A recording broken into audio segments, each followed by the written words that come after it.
Hello and welcome to my stream today, where today we are going to start the new Girls Frontline event, which is called Longitudinal Strain, and it being a main event, a major main event, it's going to be quite something.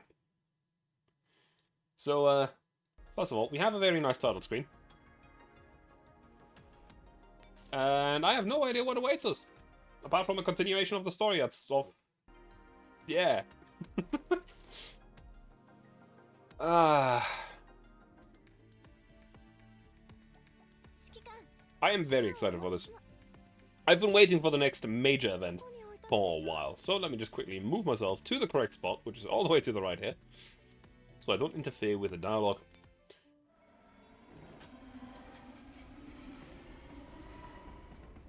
What the hell is this? Okay. Oh, okay. Okay, this is just introducing characters, I guess? You like trains? Good for you. I don't really know what this is for. Protagonist, Ludmilla. Hello, Instructor Ludmilla, okay. Protagonist, Eugene Rugosa. I'm a doctor, you can call me Eugene, and this is my assistant, Lucas. Okay. Wealthy woman, question mark. Then we have protagonist Susanna. Welcome to the future. In intercontinental railway train, I'll be serving you on board today. I wish you a pleasant journey. Maggie, so many familiar faces on this train. Okay. Villanelle, it's getting dark. Nikolai, you look exceptionally stunning today, Maggie. Okay. Alright. Irma, there's so many people. Catherine, carriage F16, seat FE24. That's the window seat. Hey, why are you sitting in someone else's seat? Let me see your ticket. Pavel, struggling to get a suitcase on the shelf. Suitcase. The luggage rack is so packed with suitcases, it looks looking rather precarious even before the train is moving. Okay. That's the wrong button. That's for sure. I don't really know what's going on here, but I'm pretty sure that we just have to start with this one. 1. Train timetable.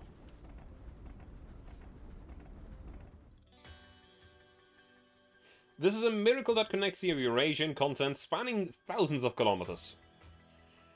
As a mega engineering project that has been going for 3 centuries, it is no gift from nature, but an amalgamation of mankind's ingenuity. Read me a dead time story, TV. Don't worry, with what I'm expecting out of this event, there'll be probably a lot of death. Also, hello, Nitro. War, pollution, pain, and suffering have ravaged it and left their scars.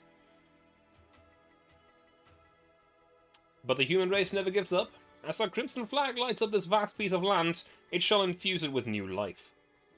The priority heart of the Siberian lifeline, the future, starts running again. And you are the greatest witnesses of this miracle.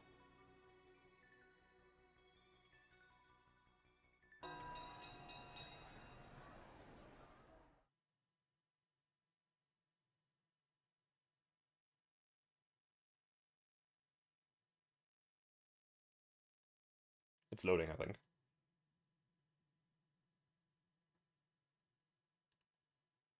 Nope, I had to click. As the chimes of the old clock ring throughout the empty platform, the PA system makes its friendly report. Somebody already made that joke. You're late.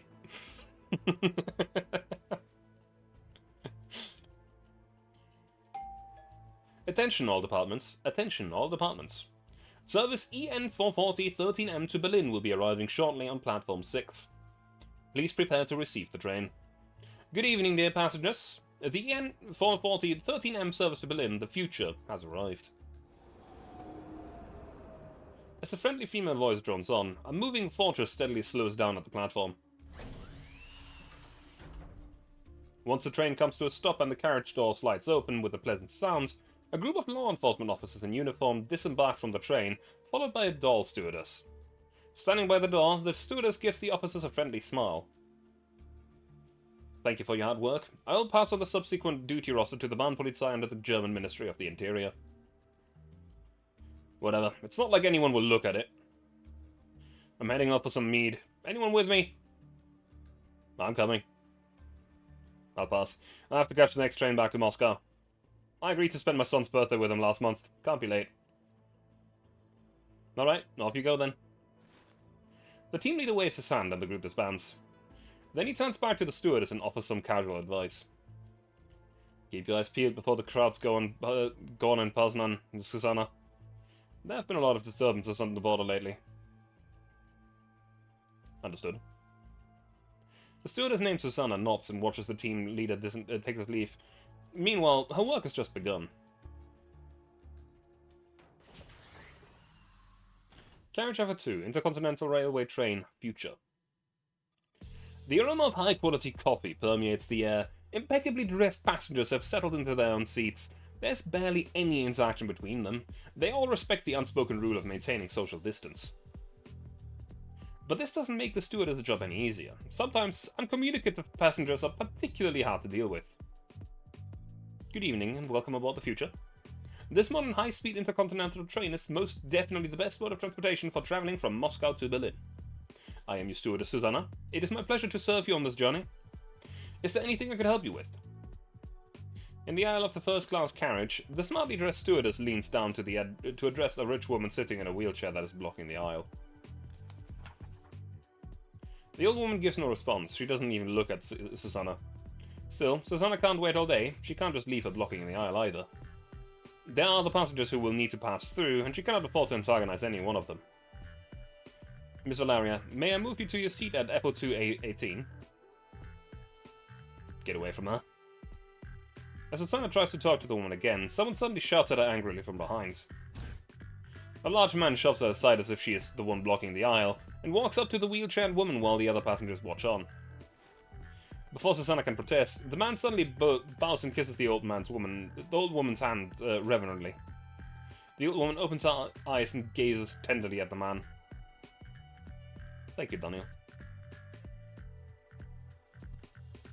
Get me out of here so that I'll stop bothering the others in the carriage. They should be honored to be in your company.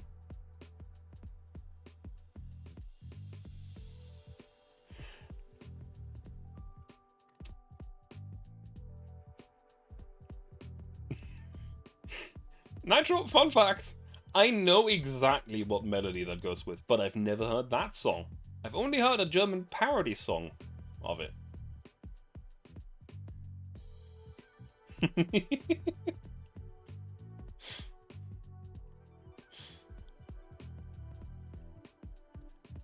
That's an American folk song. Yeah, and I've only ever heard a version of it that doesn't have anything to do with Susanna, and has a lot to do with drinking. And is in German.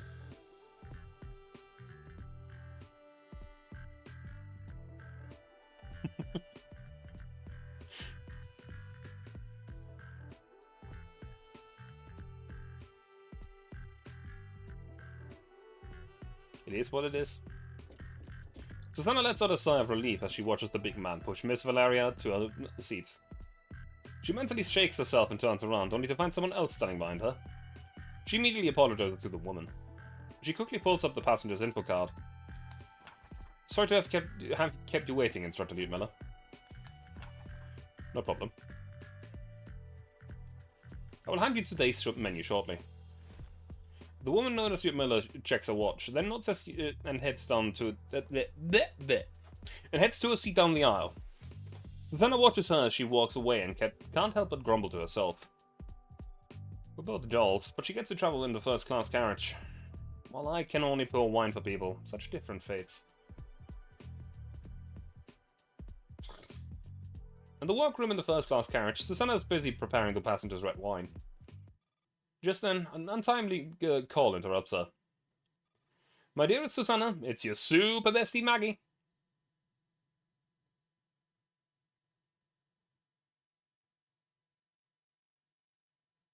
The White Death is not... What? Huh?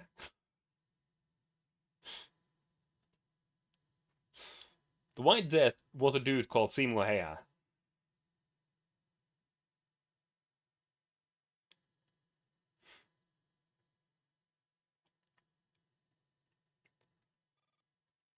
I need to be in carriage 9 later, so please get me a short trip ticket. I can get over to Poznan.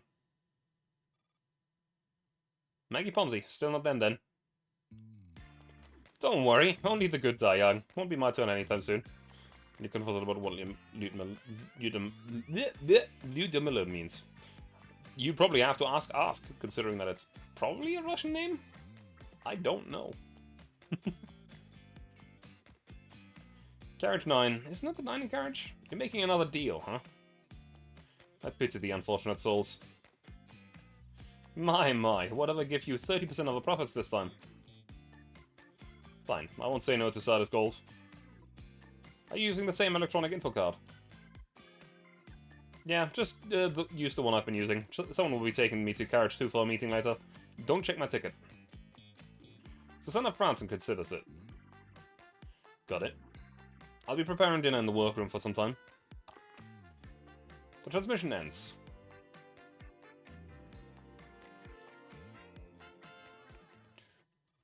In the first-class carriage, the man who almost caused the commotion has returned the rich woman to her seat. He helps her settle in fastidiously, then he whispers softly. The goods are ready. Good. Thank God for you, Daniel. Where are the others? Nikolai, where is he? The man's grimace awkwardly at the question. Nikolai has boarded the train. But he moved to carriage 9 on short notice. He reserved a seat there as well. Is he alone? He never learns. The woman's features immediately harden. Even the burly Daniel shudders at its pleasure.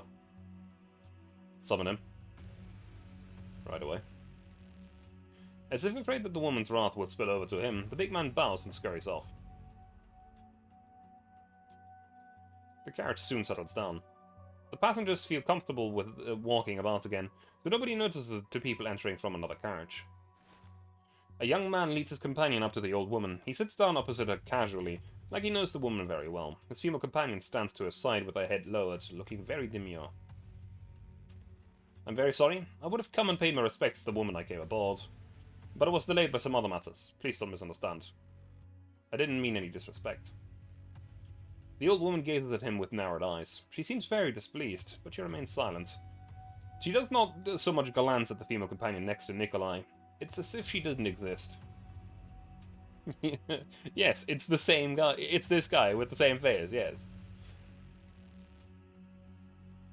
I don't blame you, Nikolai. The old woman's tone is soft, but the man tenses up immediately.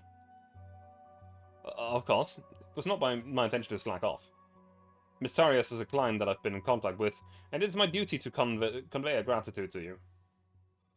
He promptly signals to his companion, who respectfully places the box she has been holding onto the table. Nikolai smiles tentatively as he opens the box for the old woman to show her its contents. Miss Valeria looks at the flowers that have just started to bloom. Alright.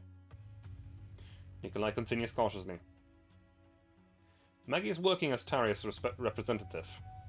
It's bad form to turn her away. No, you mean you don't want to turn her away. The old woman reaches out to put the lid back on the box and set it aside. 10 minutes, no more.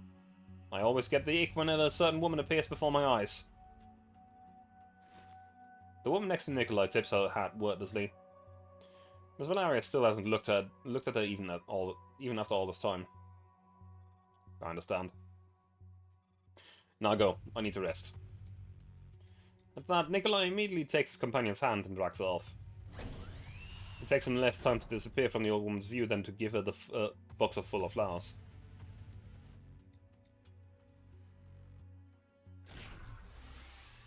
Outside the door of the first-class carriage, Nikolai takes out a pack of cigarettes from his pocket and plucks one out. The woman immediately lights it for him. Why did you have to antagonize her? And why did you have to get on this train now, of all times? Thought you're the one I antagonized. Not everyone is as forgiving as me, Maggie. I enjoy a challenge, but I hate losing control. This train is our business. We can each mind our own businesses. You have yours and I have mine. Besides, it's not like we haven't worked together before. I still remember the way you looked when you absconded with my money like it was just yesterday. Oh, you make me blush. He is still as naughty as ever. But I like that, which is why I'm letting it slide this time. I'm getting off with you on Poznan. If I had known, I would have asked you to get me a ticket. A ticket for this kind of train is too much for me. Just the daily interest of the money you scammed of me would be enough to pay for all the seats in the VIP class carriage. Oh, come now. Considering our relationship, how could you call that a scam?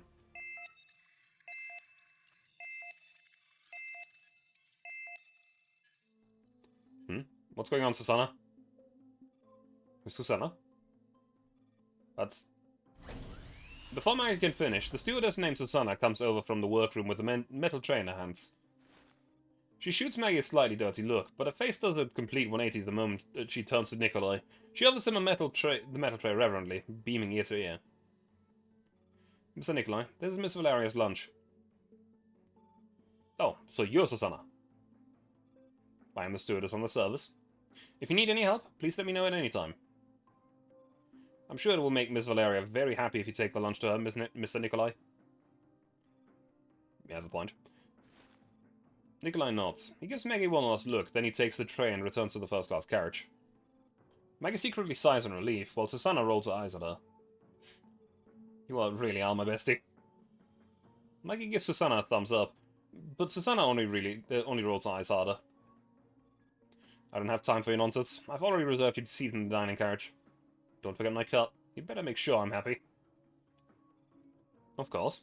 Why wouldn't I give you your due? You're my very best friend. Still, I'm just going to keep ignoring this alarm on the second-class carriage. We can hear it all the way from a dozen carriages away. Kind of noisy. It keeps going off once we enter the red zone. Just leave it. It's just a second-class carriage anyway. The passengers are either paupers or dolls. It's fine as long as nobody dies. Oh, heartless. Aren't you also a doll? Can't you show some more compassion to your kind? You're making my skin crawl. If that had come from anyone else, fine, but you? How can you of all people say that? Oh, the irony. Hey, that's uncalled for. Maggie winks and grins wickedly.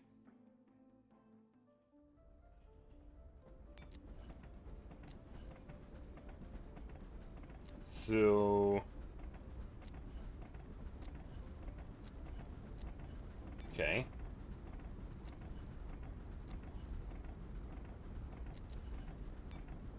What is this? Okay, wait.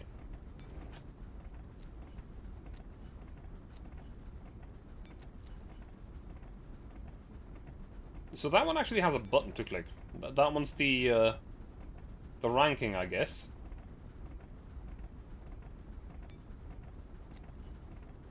It's getting dark. But inspection. Okay, that's still just that.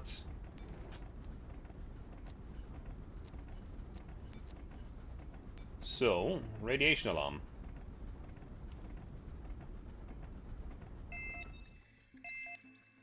Carriage F-17, Intercontinental Railway Train, Future.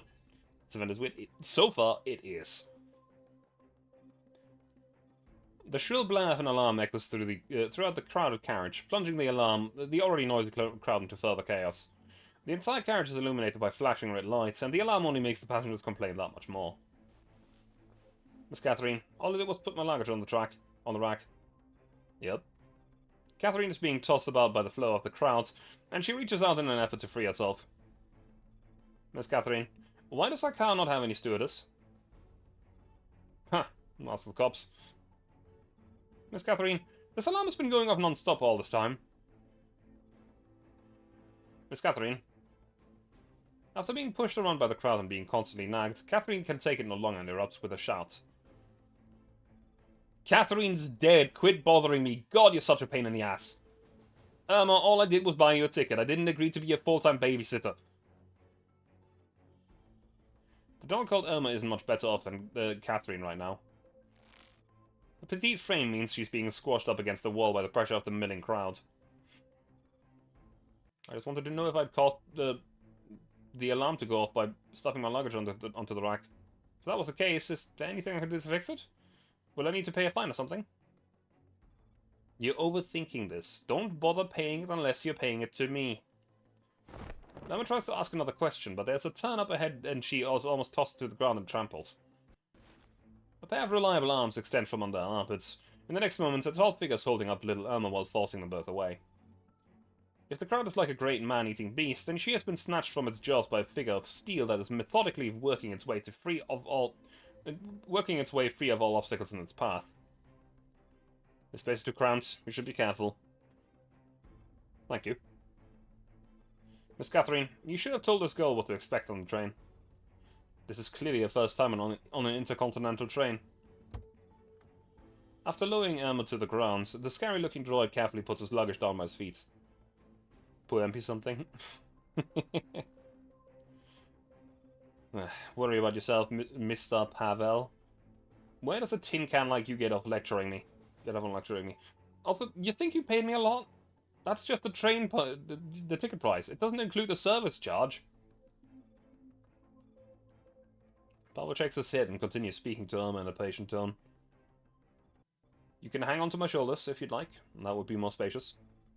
Intercontinental train tickets are hard to get, and even a standing room ticket like in a second-class carriage is quite a luxury for adults.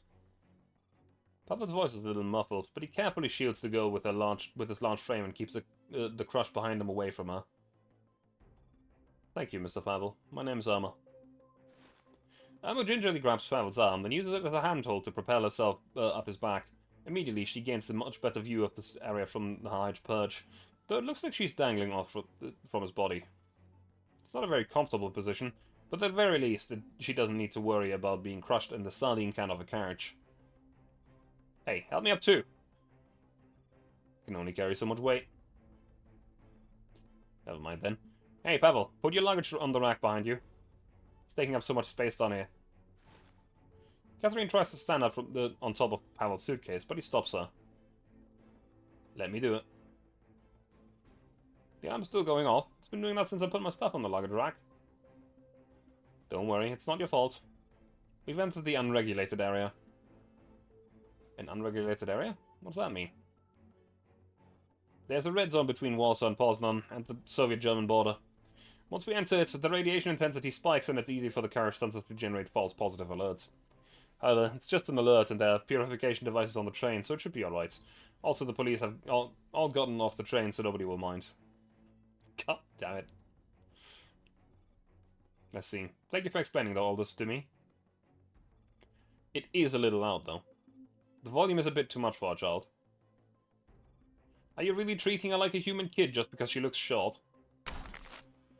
Now, before Catherine can finish, Pavel rips the noisy alarm off the wall. Startled by the shower of sparks, Catherine stares at Pavel with her eyes wide. You didn't need to destroy public property, right? The police have all gotten off the train, so nobody will mind. Pavel shrugs and repeats himself. Besides, it really was loud. The cops aren't around, but the security cameras are. God, I don't know what to say. When they ask you to pay for damages, we'll see... Halfway through a griping, a passenger from behind Catherine steps on her foot. Ow! Hey, quit pushing! I'm so pissed off. Why do I have to be the one squeezing people with in the second-class carriage anyway? Catherine sighs and looks at the communicator. The call connects.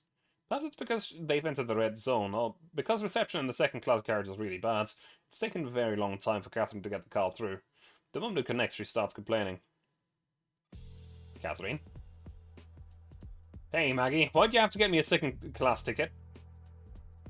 Because I was worried about you slacking off in the dining carriage again. Remember last time when you forgot to check the tickets and caused over a dozen of our clients to be unable to board the train? Oh, come on, we agreed. No raking over the ashes.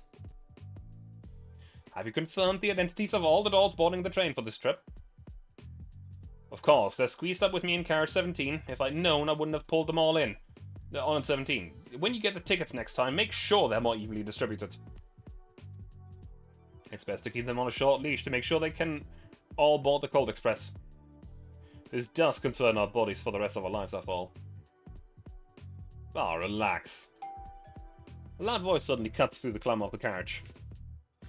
Dear passengers, may I have your attention, please? The future is now in high-speed cruise mode. Passengers who need to pay their outstanding ticket fares, please proceed to carriage 9. Dear passengers, may I have your attention, please? The future is now in high-speed cruise mode. Passengers who need to pay their outstanding ticket fares, please proceed to carriage 9. Right, catch you later. Sure. Catherine nods and then hangs up the call with Maggie. It's time. She struggles to her feet and leans against Pavel's large body. Let's go. Everyone who wants to board the Cold Express, we should be heading out. Our destination is carriage F09. Got it. Let me lead the way. Pavel pushes the crowd out of his way as he moves forward. Despite how densely packed the passengers are, Pavel actually manages to strong-arm a big enough gap for walking. And so the group slowly makes their way towards dining carriage 9. Pavel's a goat. Soon they have moved past the crowd and several carriages between. They are now in just one door away from carriage 9. They are several minutes early compared to Catherine's early estimation. Pretty good at this. That performance would be good enough to warrant a tip. Not that I'd actually tip you, of course. Just find a place to sit down once you go in. Make sure you have your invitations with you. You'll automatically lock onto the Cold Express when it's time. An invitation? That's the Cold Express ticket I sold you. Carriage F9, Intercontinental Railway Train, Future. The moment they enter, the gentle music flowing from the record player sets this place apart from the second-class carriages. Compared to the chaos back there, the atmosphere in the dining carriage is a vast improvement. The passengers here are all elegant and refined, either enjoying their exquisite meals or clinking their wine glasses together. Everyone looks easygoing and relaxed here, whether they're standing in the aisle, seated at the tables, or at the bar counter. Catherine says nothing, but heads straight to the counter. The others quickly find their empty seats, leaving Irma alone to look around the carriage.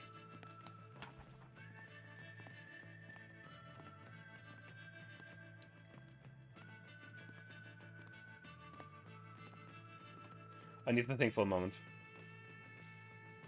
What song was that it doesn't remind me of? Fuck. It was a German rock song, I know that for sure, but I can't remember which one. Grenelle du Car. Dukas.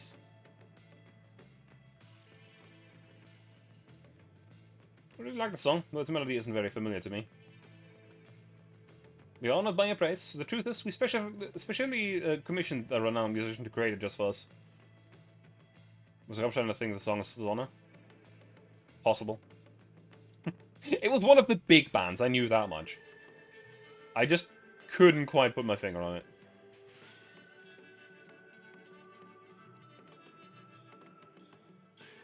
The stewardess calmly takes the passengers in stride as she serves them. Also, this is obviously supposed to be like a Western-themed music right now. The Riesling here is very good. Can you send them a bottle? Can you send a bottle to my seat? Of course. This wine is custom brewed for the future. Feel free to ask for more if you'd like.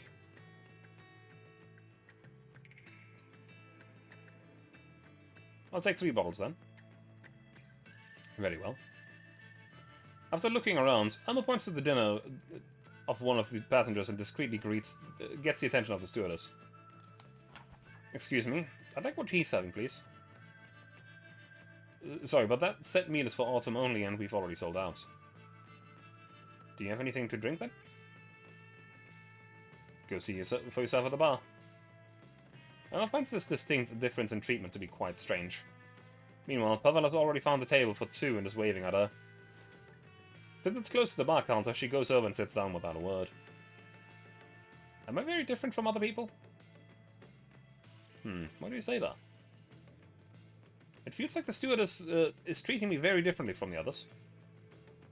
That's because you lack a certain scent. Emma and Pavel turn to look at the speaker, who is a dull bartender. What kind of scent is that? It's the smell of money that rich people have on them. Huh? I was just joking.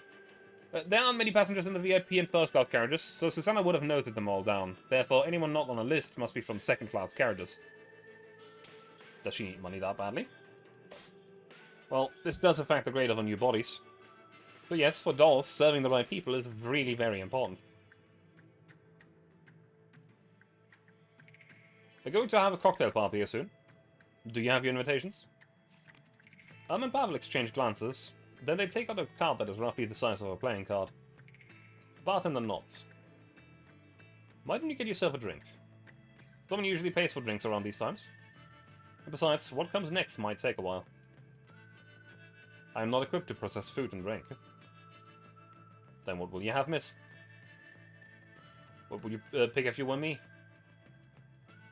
I go with a tequila slammer. We have a special version of that that's only available here. Since you've come all this way to board the train, it would be a waste not to try it. I'll have that then. The bartender doll smiles and makes a note of their seats, then turns to the next passenger. Does the Cold Express refer to this particular carriage? I don't think so. They say the Cold Express has been running for several years now, but nobody's ever seen what the manager looks like. My guess is that she won't show herself to us. Show himself to us. Have you noticed? It seems there are only dolls left around here. Indeed. That's not strange either. After all, the Cold Express is fairly new. It's a fairly new black market for dolls. Humans probably haven't taken part in it yet. In that case, why do you want to board the Cold Express, Mr. Pavel? Pavel's headlamp, which is basically his eyes, flickers. There's something that I absolutely need to buy. How about yourself? There's something that I need to understand. Okay. So about to begin. Let's go. Passengers traveling on the Cold Express. It's time we set off. Thank goodness you're here, Mr. Pavel. Let me just click through here. Meeting finished early, so I could take Lucas to the children's fairground that he has always wanted to go once we get back to Berlin. The lady who came on board in Minsk seems familiar. Carriage is a bit chilly. Daniel, please fetch my shawl from the red trunk on the red luggage rack.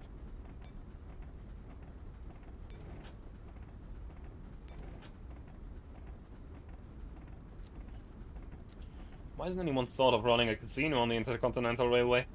Such a great business opportunity. The train's leaving.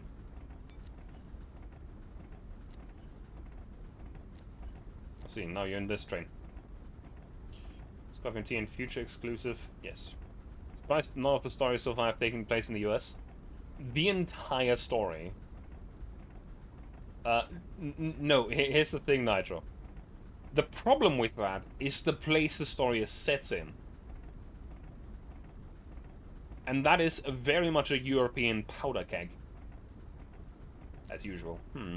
How do we mix this Irish shade? It's so pretty. So this cocktail is called Maggie Ponzi. Russia, It's not even specifically... I mean, yes, the story starts in Russia and everything. But with how it progresses, it very much mimics... stuff that's happening... Or something. Basically, it's European politics. The thing is, for warfare and the likes, American politics is oftentimes not very interesting. Despite the fact that America has its fingers in everything... Yes, I was stretching. Listen. It's fine. At the same time, the politics powder keg of a warfare is Europe. And has always been Europe.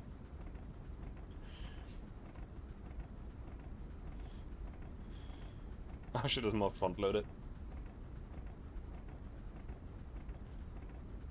Read, bar counter.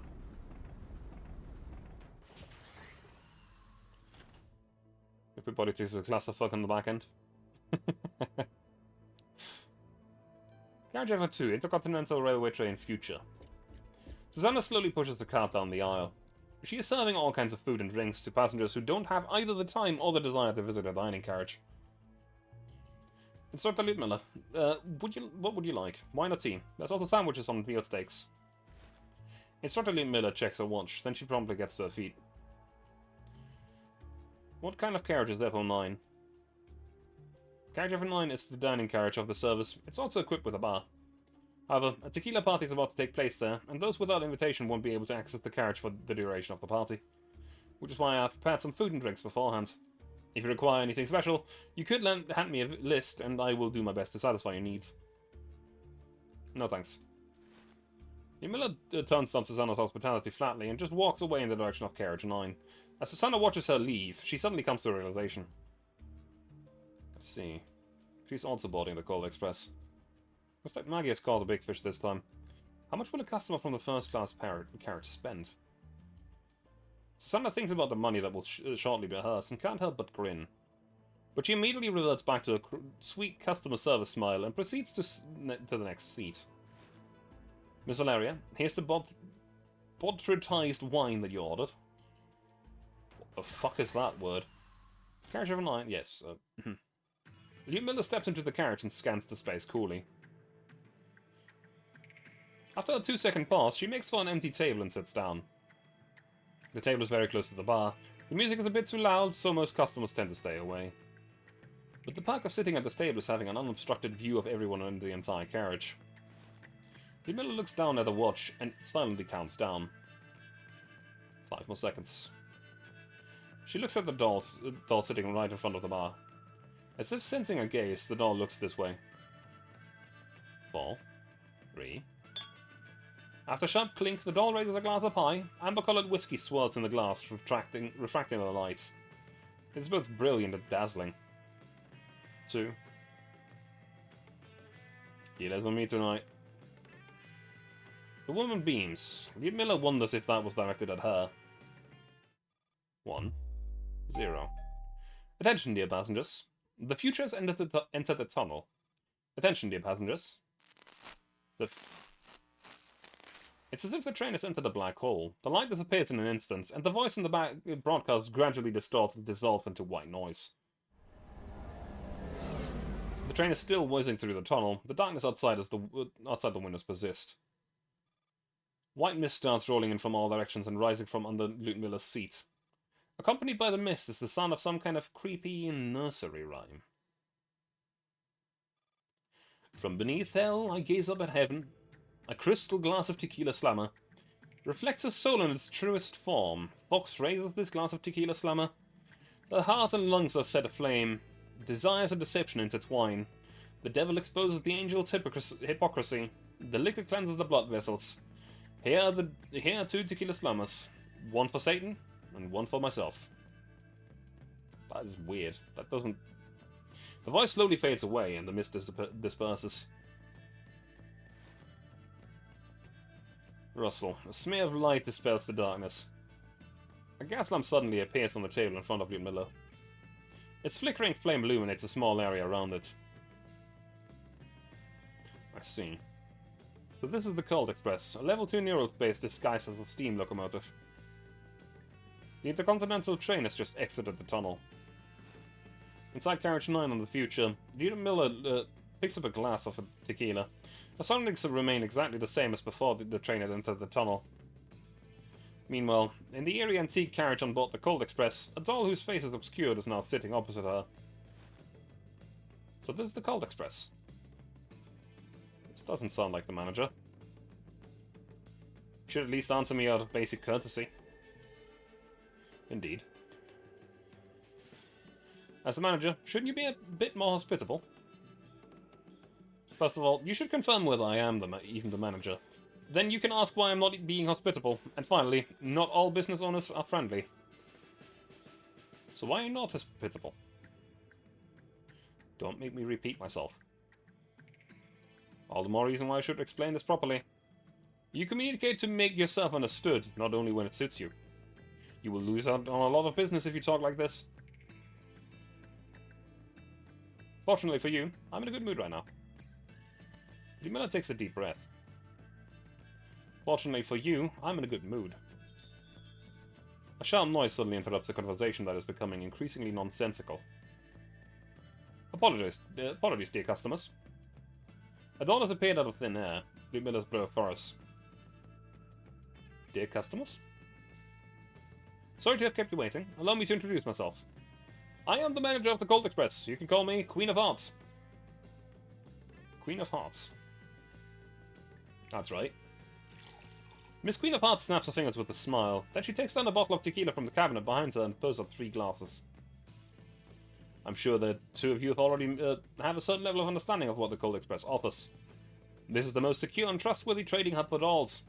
You can buy and sell pretty much anything you want here. I curse with knowledge. Miss Queen of Hearts pauses briefly. But before that, I need to check your tickets. Please forgive me, but this is a mandatory procedure. I am a rule-abiding trader, after all. After a few seconds of silence, Lieutenant Miller flushes out an invitation from her pocket. When the invitation lands on the wooden table, it transforms into a playing card, Ace of Spades. The doll with the obscured face also produces an invitation, which turns into a 3 of clubs. Queen of Hearts stares at the 2 cards with narrowed eyes. She examines them in silence. After a while, she finally breaks into a smile and claps her hands. Her tone is now very genial. Wonderful. Everything appears to be in order. We can get down to business. What say you? Miller's just about to speak, but the other doll beats her to it. Sure, fine with me. Splendid. Then let's start with the introduction again. Welcome aboard the Cold Express.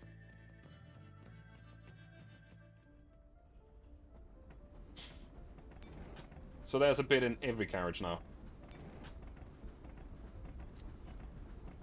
Did that suitcase just move? Am I seeing things? Oh, it's definitely moving, actually. Now that I think about it. I've got to buy no matter what. Another ginger ale, no ice.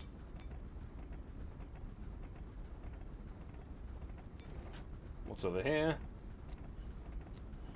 Just you wait, I'm not useless, Nikolai. Got a lot of tips. Customers in the first class carriage are so generous.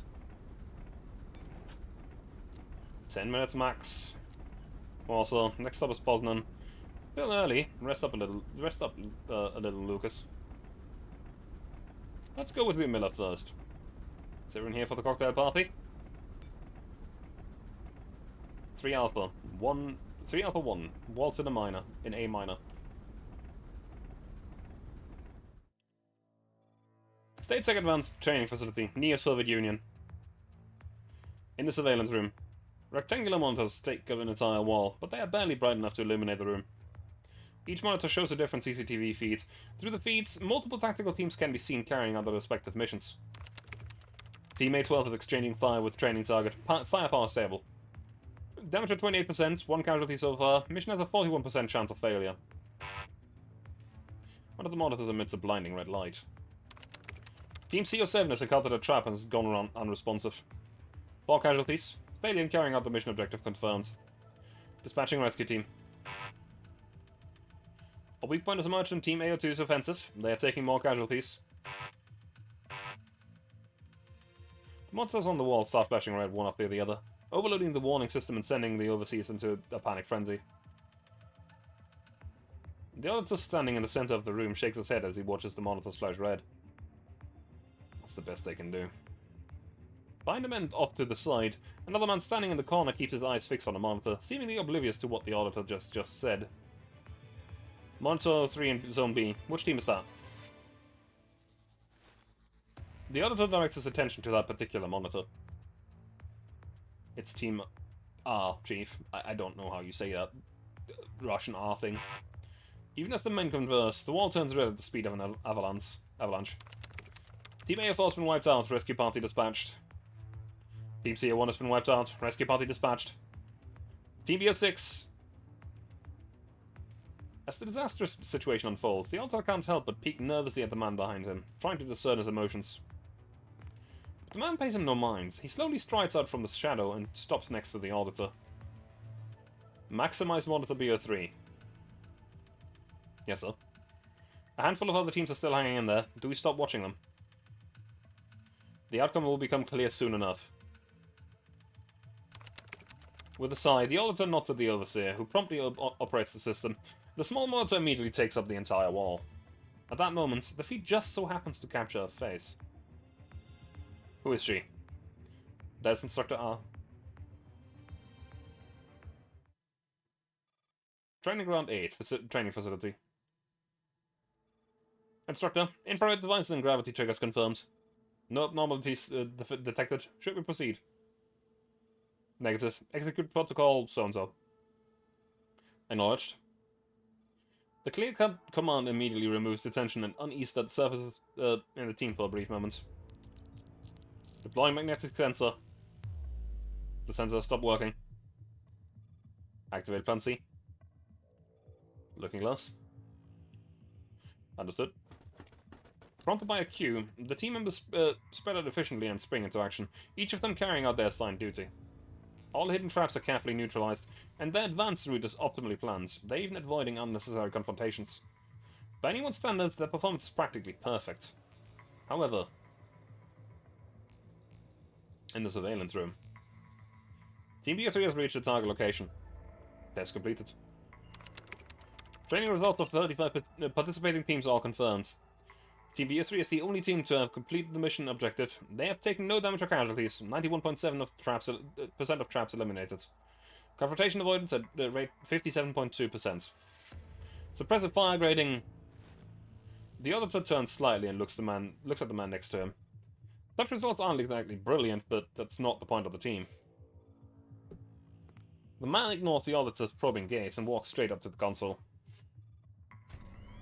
To the auditor's astonishment, the man reactivates the training program that's just been terminated. Chief, the training's over. No, it isn't. He gazes unblinkingly at the woman surrounded by her teammates on the monitor, then trains a weapon on her wordlessly. Secure signal received. We have completed the mission. At last. They really dialed the difficulty up to 11, didn't they? We're not in the position to question that. Right, instructor? I just hope we can catch a breather. We've been training way too much lately. Stop jabbering. Compile a mission report and prepare to pull out.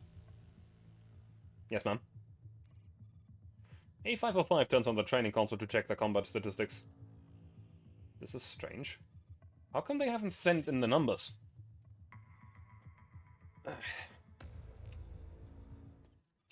Electronic attack. Watch out, instructor.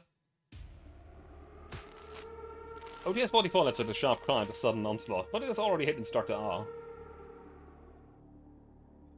Oh no, the neurocloud is breaking down. Stay calm, have faith in the instructor, she's got this. We must first do our part. Heat signature is approaching. It's an ambush. Get back into formation.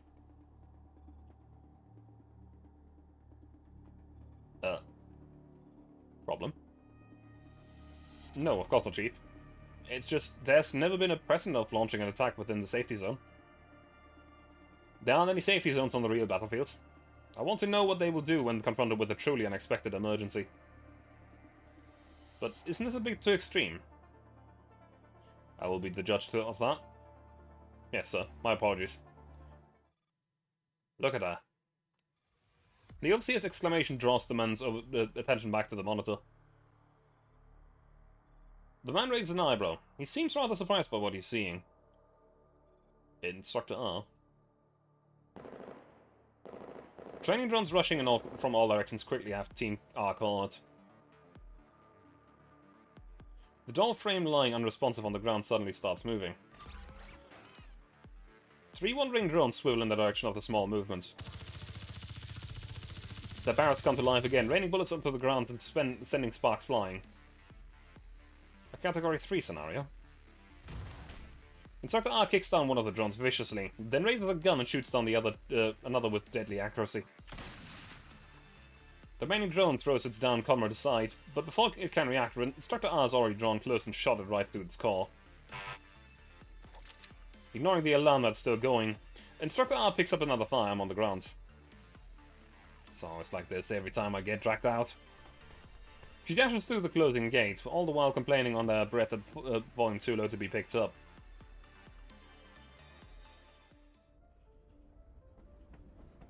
So, is this multiple different storylines together? This is weird and neat. 3 Alpha 2, Wind, Sand and Stars.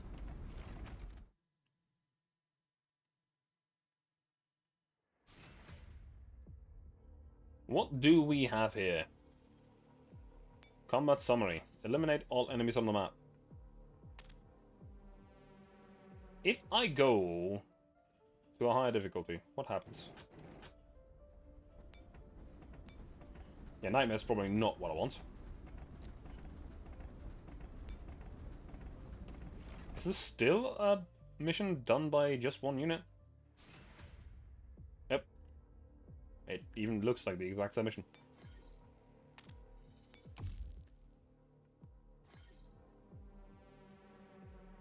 Okay.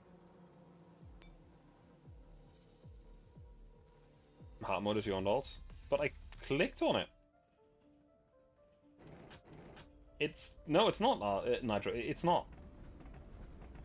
At least not for the first one.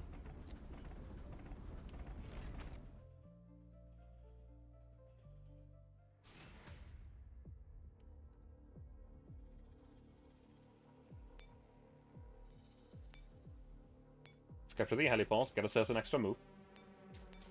And more importantly, fight the strongest enemy first.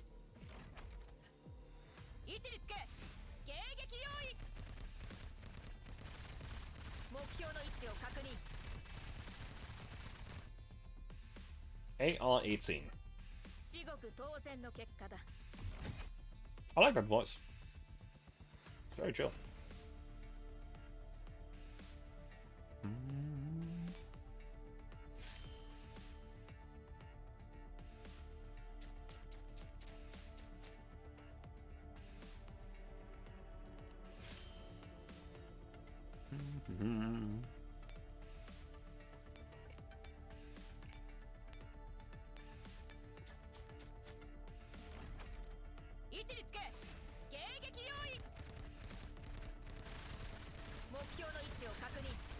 That's a lot of miniguns. Doesn't actually help you deal damage to me, though.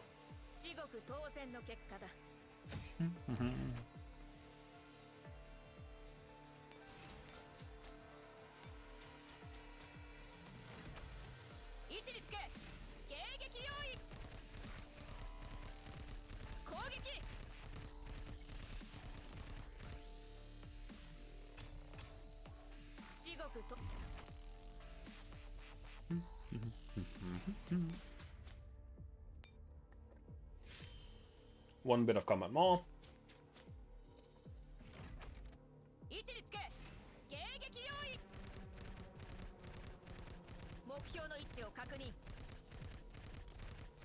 I see she would buff someone on her buff tiles, but there aren't any dolls there, so it doesn't actually do anything. Because I think she's a support type assault rifle. Mission success.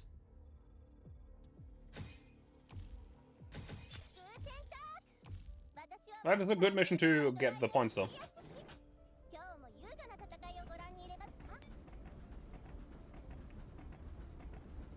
3 Alpha 3, range up. Training Ground 8, advanced training facility. All training droids have been eliminated. After pausing for a second to make sure all the threats have been neutralized, she finally lowers her weapon and looks up at the surveillance camera. Are we done yet?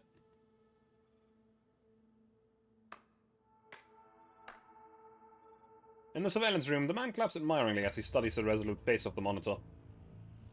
This one it is. The auditor pulls up the doll's profile on his tablet. Chief, I don't wish to question your decision, but this unit possesses certain risk factors, some flaws. The man tilts his head and reads R's profile.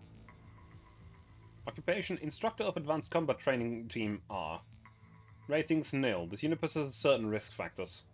Notes: Unit 180 of the Human Intelligence Research Project headed by Arthur Hume. Risk factors include... The auditor looks up apprehensively. She makes an outstanding commander, but we can't send it all like this to the front lines. Perhaps you should consider some of the other dolls on the list? The man glances at the eye-catching risk factors section and shrugs. None of the others are up to the task. She is needed for Operation Eclipse. Oh, I see. I think. Maybe. Understood.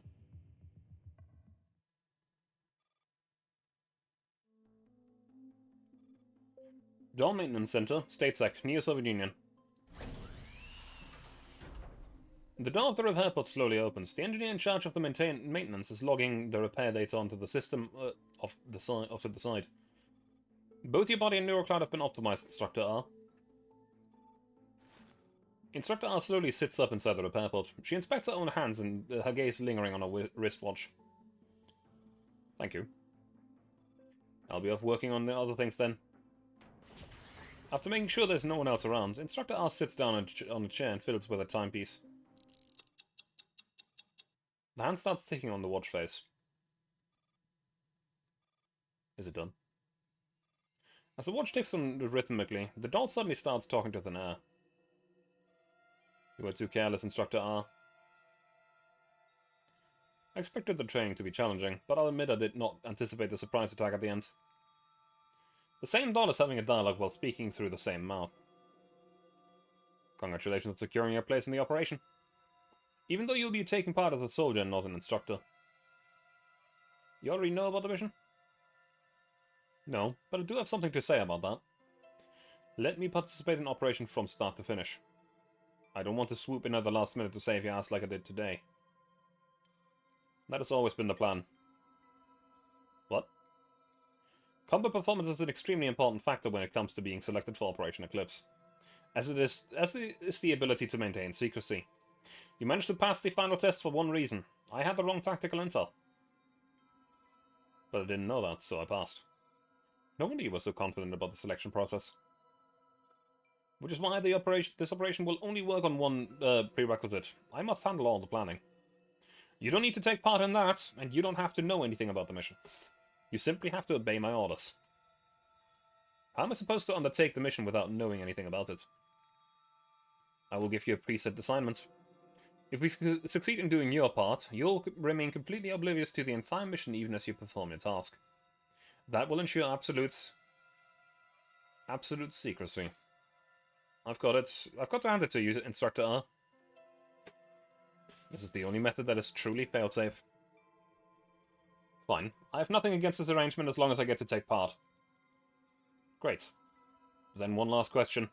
What alias do you want to use? Lyudmila Pavlichenko.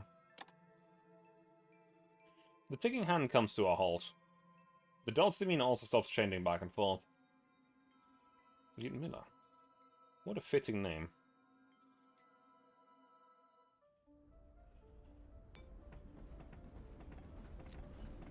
Okay. 3 Alpha 4, little prelude in G minor.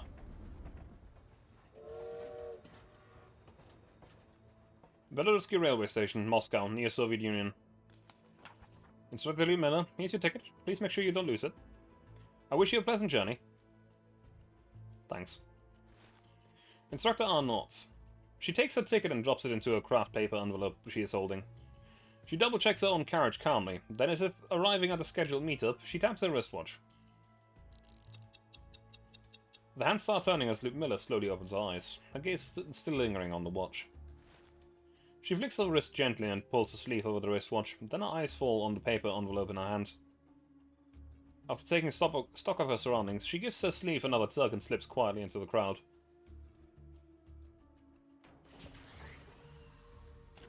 Let me see what plans you've made, Instructor R. Lyudmila locks herself in the restroom at the train station. She opens the envelope and pulls out the things that she is supposed to read through. Thus is a profile of the person that she is adopting. After confirming a false identity, she puts it back into the envelope and pulls out another piece of paper. Sheesh, what year is this? We're still passing paper notes? I suppose it's only wise. We wouldn't have to resort to antiquated methods if it weren't for the enemy infiltration. She unfolds the note with a sardonic grimace and skims through it, then promptly tears it to pieces. Lyudmila sets fire to the torn up piece of paper using a discarded cigarette in the ashtray, carefully scoops up the ashes and flushes them down the toilet. She washes the ashes off her hands under the faucet. She only puts on her gloves again after drying her hands meticulously. Carriage F 2. Yes, okay. Lyudmila enters the carriage and takes a seat written on her ticket. Then she pulls out an invitation card from the envelope. Soon after she settles down, a friendly stewardess comes up to her. Hello, would you like something to drink? Tea, please. She glances up at the stewardess and gives her a brief nod. Upon receiving a reply, the stewardess immediately takes a hint and walks away. Lyudmila reaches out and takes a newspaper from the rack next to her seat. 7, 8... She opens the newspaper and seems to be reading the headlines, but is in fact counting in her head. 50 seats in total. 28 passengers are currently on board. 18 men, 7 women, and 3 children. As for dolls, there are 6. 12 of these passengers came on board in Moscow. Miller quietly commits the passenger's appearances to memory. Here's your tea. May I help you with anything else? Not for the time being, thank you. Alright, if you need me, just press the button on your seat. I'll be with you right away. Miller puts down the newspaper and takes a sip from a cup of tea. The gaze follows the brisk and efficient stewardess as she leaves. There are 4 train attendants, all dolls. The gargantuan beast named Future suddenly produces a low rumble, interrupting her thoughts. Ding dong. Welcome to on board the Intercontinental Railway train EN44013M, Future.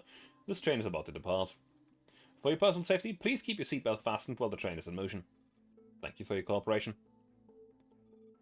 Retired Instructor Miller Pavlichenko. Your mission is to infiltrate the underground doll trafficking hub known as the Colt Express and investigate its manager as well as an affiliation. As expected of Instructor R, even the most superficial mission is so carefully thought out. So this is where this line stops. Okay.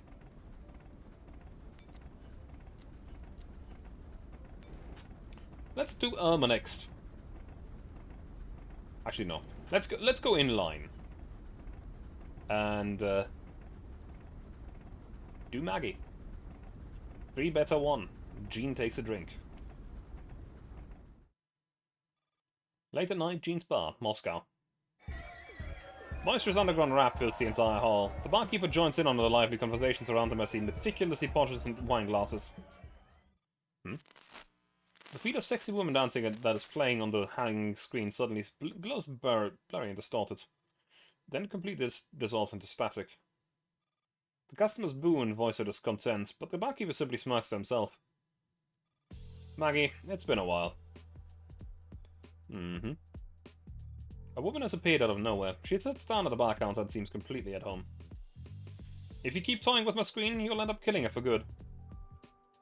Ha, don't worry. I never make any bad deals.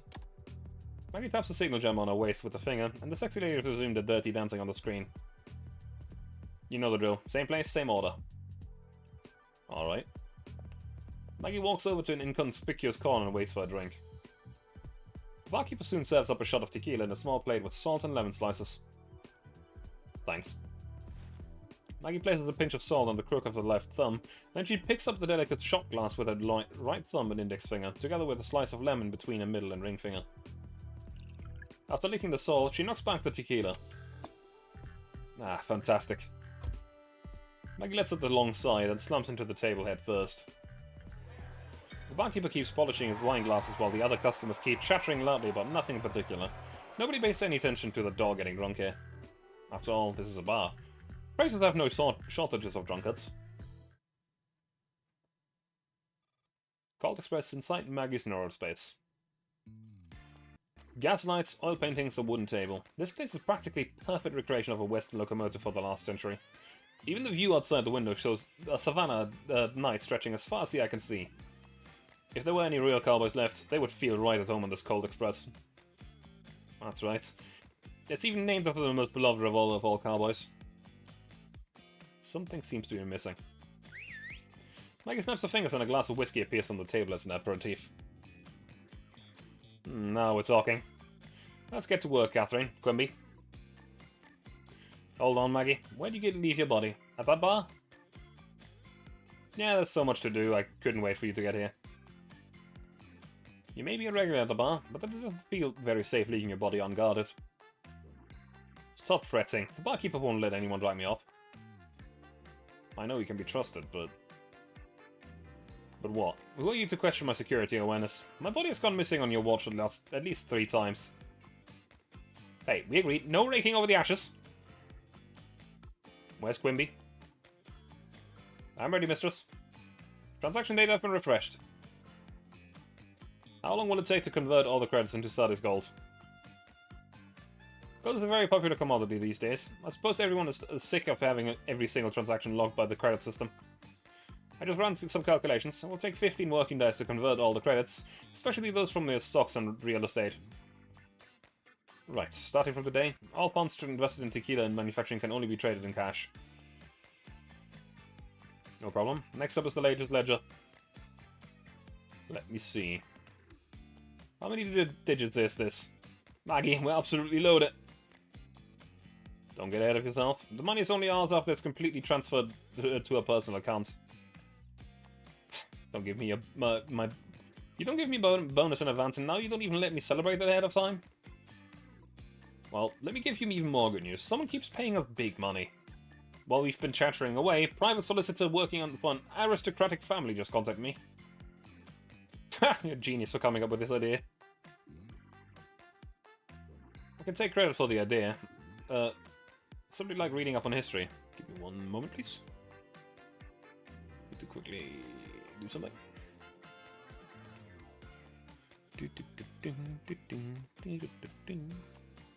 There we go. People are very bad at learning from the past. Mike's private communicator comes to life. What is it, Nikolai? Maggie, pay me the dividends for this month 2 days earlier. I need to take a trip to Germany. It's alright, the jammer's on. You can see him, but he can't see you. So what is this idiot trying to pull this time? Watch your attitude, Catherine. Whoever gives us money is our boss. Bend him off using my comms. Make some conversation and try to change the subject. Oh, and don't accept any invitations to balls or parties. Right now, every minute wasted is money wasted. Right, I'll do my best. Quimby, keep working. Yes, ma'am. Maggie? I was just checking out our accounts. You should have asked earlier. We just finished our books in order this month. We'd have to start all over again if we made any changes.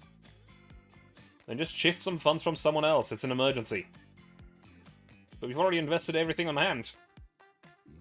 Nikolai's face darkens with obvious displeasure. Never mind, Catherine. Go sort out the issue with the account that I told you about. It took me way too long to patch things up last time you started an argument with him. I'm really no good at dealing with morons like him. Which account was it again? Give me the address, seriously. Why do we still need to authenticate large transactions offline? What era is this? I'll send you the address. Catherine shrugs helplessly and starts shouting out the account with Quimby. Maggie turns to address Nikolai through the comms.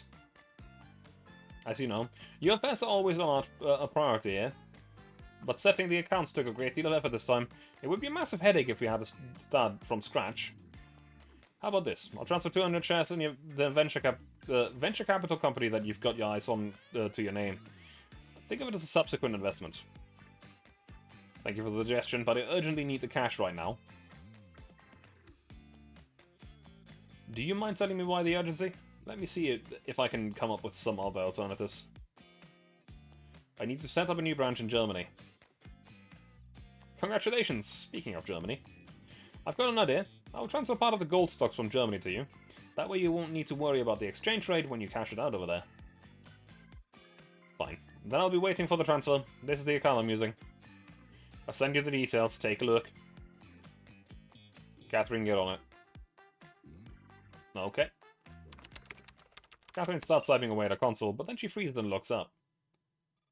Hold on a sec. Maggie, something's wrong. Catherine's screen suddenly dies. Quimby, wipe all the data. Yes, ma'am. Quimby immediately executes the data destruction protocol, but the system notification sounds are all choppy and garbled. Protocol initiated. Is there a system malfunction? Mrs., you are breaking up. Me? I got disconnected. Maggie? The hardwood flooring in the carriage becomes soft like a giant marshmallow. Maggie watches her surroundings dissolve into a puddle of nonsense and gradually lose consciousness.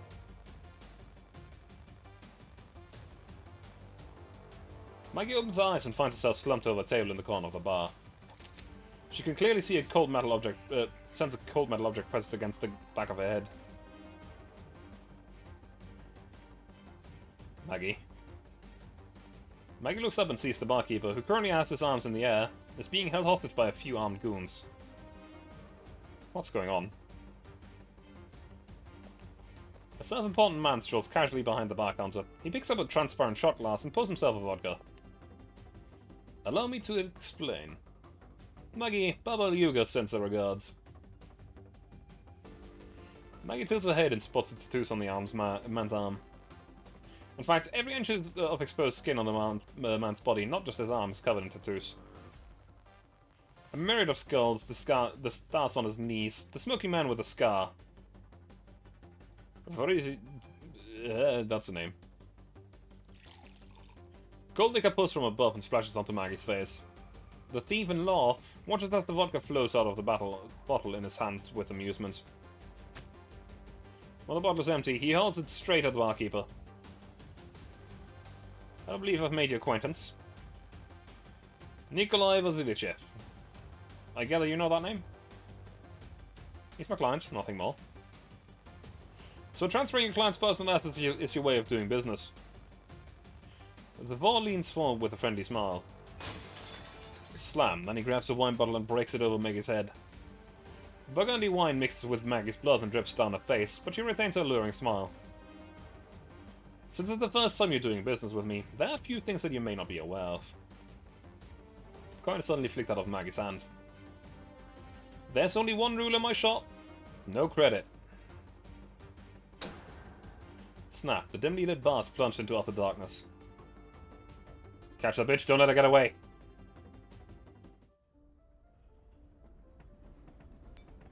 Okay. Oh! Now that's early for that. Wait, that's 2 of them?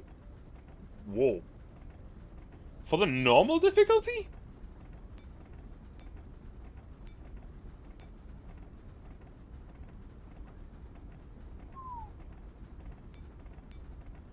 Damn. Okay.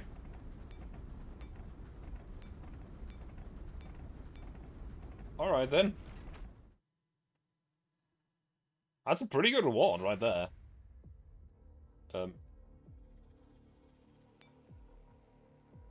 Ah.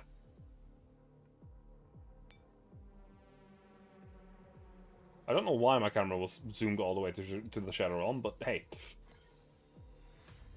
Okay, lead Maggie to the extraction point.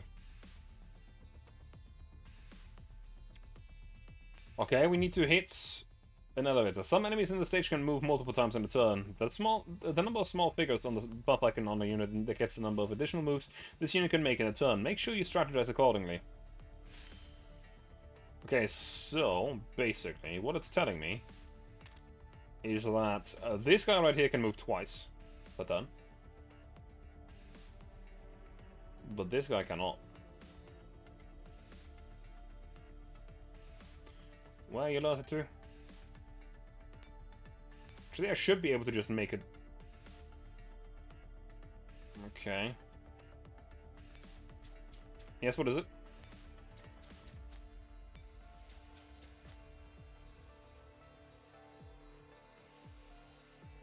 Uh, 150, I think. A lot. 120, okay. Close.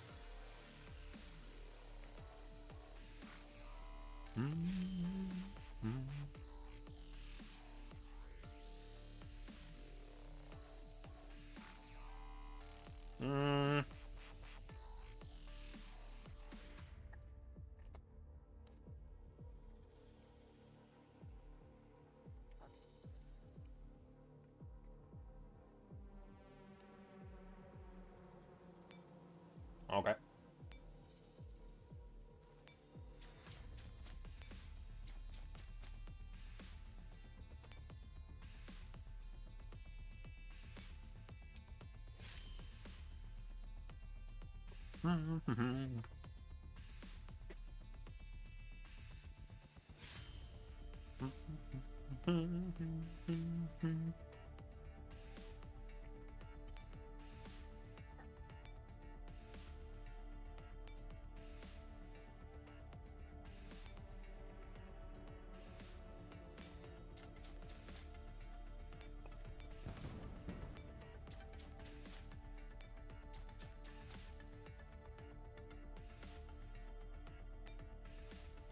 It should be fine.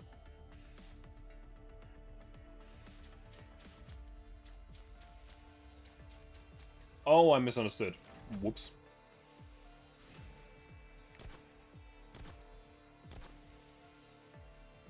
I get it.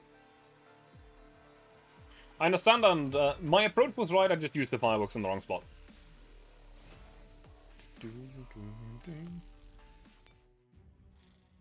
Dang it, I was too quick with that.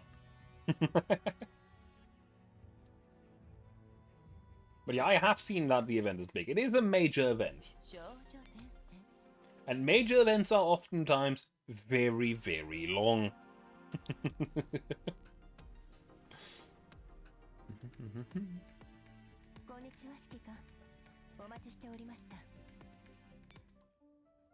What do you mean, too fast? Connection failed? Well, what I mean with too fast is fairly simple.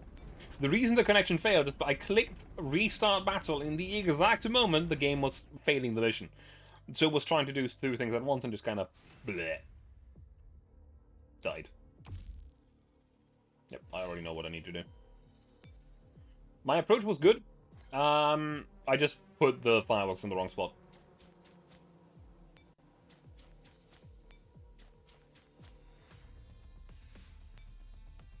Should try to account for that. It is what it is.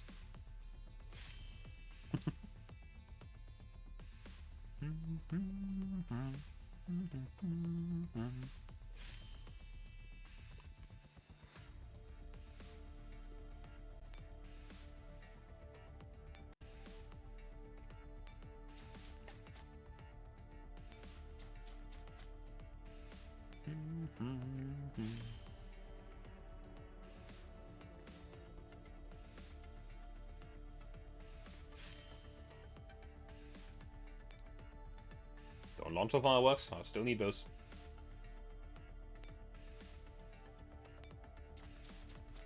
Put the fireworks right here.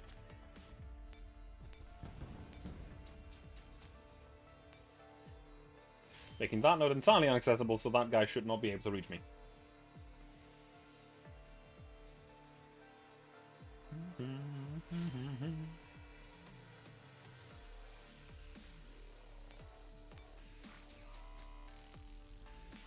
And end turn. There we go.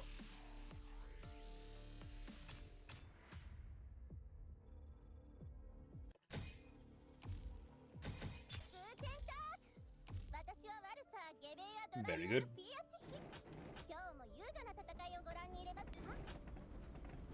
Next. Symphony number 3. Late at night in a safe house 3 blocks away from Jean's bar, Moscow. Warning, neural overheating. Disable the following functions immediately and head to the nearest repair station for maintenance. Repair stations are no place for a doll like me. Maggie barely manages to keep herself upright by leaning heavily against the wall. She mainly disables the modules that are generating the most heat. As expected, it's too taxing for a body of such specs to support the operation of so many high-powered modules all at once. Catherine. Dear customer, the user you are trying to reach is busy at the moment making money. Please do not disturb. Quimby. Yes, mistress? Can you locate Catherine? Geolocation failed. I only have the coordinates of where she made her last communication. So she's also targeted by the volley. Maggie punches the wall in frustration. Mistress? How could I have made such a rookie mistake? I didn't bother to run a background check on Nikolai. Thief in law, I didn't expect him to be a Vor. Mistress, what do we know now? The warrior is Catherine. People who end up getting captured by those thugs don't tend to get out alive. Got to hurry. I guess nails sticking to her palms. I'm out of options. This is the risk I'll have to take. What are you planning to do? Maggie makes a call.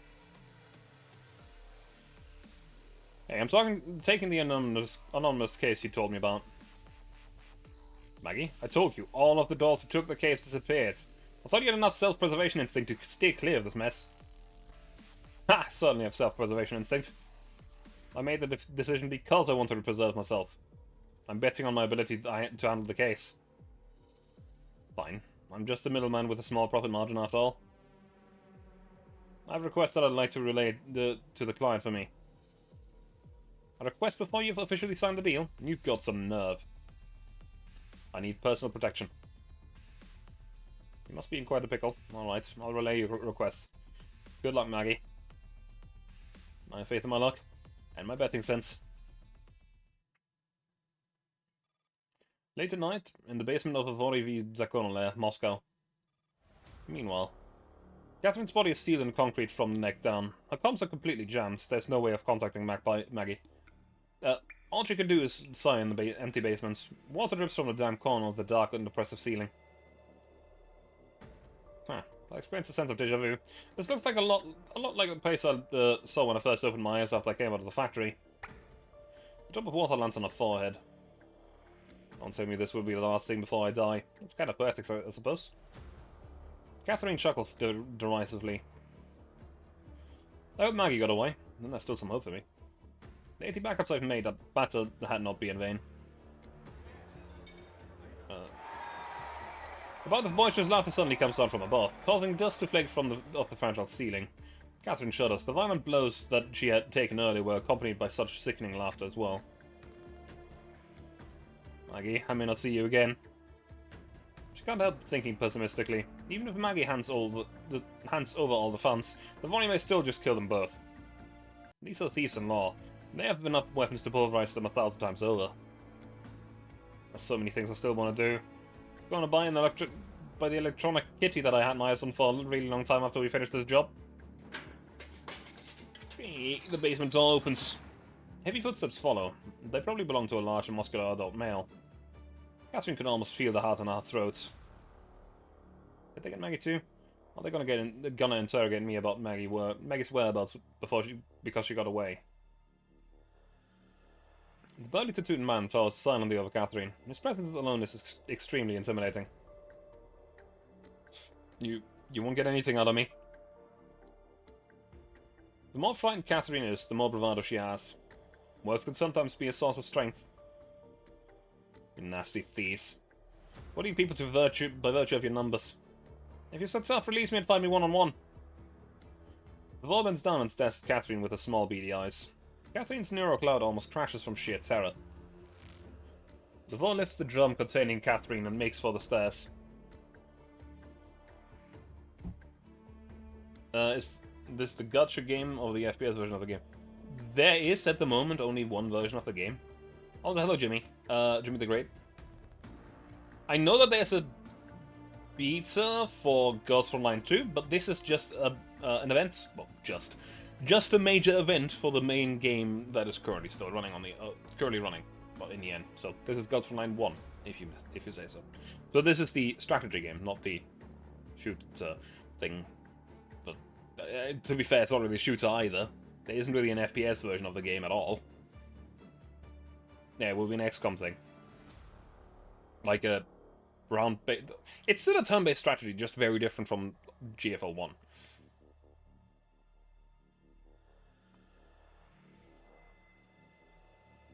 Division 2? Oh, that's a different game.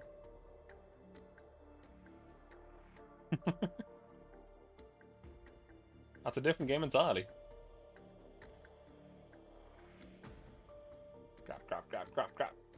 I'm done for. There's like a flock of birds circling over a corpse floating in the sea. Catherine can already picture her own body being tossed into the sea and sinking helplessly into the murky depths. The owner's footsteps reach the top of the stairs. The door opens and the light in the hall pierces Catherine's eyes. A dozen warrior eyeing her balefully, waving all kinds of weapons with impatience. You've got to be kidding me. Does it take so many people to dispatch me? I won't even get a chance to fight. The hall is bright, but Catherine's eyes are dull with despair. She knows that it won't be long till she dies crushed in the crushing depths of the ocean. Catherine's comms are back online once she's out of the basement. Maggie has left a message. Wait for me. I'll think of a way. Thank goodness, at least Maggie got away. Don't come for me, it's too dangerous. Catherine thinks back on the days she spent with Maggie and her eyes fill up with tears. She decides that she must do something for her in her final moments. She looks into the bank account that she has only ever put money into and never taken anything out of. She gazes at the figure of her hand-earned savings. Live a good life. For my sake. The figure becomes 0, but Catherine feels only relief. The Vori brandishing their rods and bats are closing in on her. She squeezes her eyes shut. The boy who's carrying her does not stop walking. He marches right past the other Vori and out into the sunlight. He holds Catherine on, through the door as if he were taking out the trash. Well, Catherine, still trapped in the drum, rolls out onto the center of the road. Bam. The Vori slams the door shut. Huh? Catherine's mind still has not registered the fact that she survived. What's happening? I'm saved? The sharp sound of a car horn tests through the air. Crap, I'm still at the center of the road. I can't move. Help! The car brakes just before it hits a drum. The car door opens. A pair of long, slender legs stride out of the car towards Catherine. Stay back. Immobilized by the concrete, Catherine cannot see who it is. Catherine, it's me. Maggie! Familiar voice sounds like Ave Maria to her ears. That must have been a terrible ordeal. We can go home now. You sorted it out? How? Let's get you in the car first. Maggie holds Catherine and her drum into the car with great effort. 2 years later, Warszawa Centralna railway station, I don't know. Warszawa, I don't know how to say that. Maggie cheerfully makes a call while lying low in a crowd. Catherine, change your plans. Hmm? We have to board the train ahead of schedule. Get into position on your carriage now. Gotcha. What about Quimby? Someone has to stay behind and guard our colossal fortune. Why couldn't it be me? The job requires someone who's 100% dependable. Maggie, we can retire after this job, right? There's no retiring for adults, just endless reincarnations. Catherine hangs up. Maggie pulls the brim of her hat lower and blends in with the crowd. The long intercontinental train is parked at the platform, waiting patiently for the curtain to rise. I mean, it's not untrue. You know.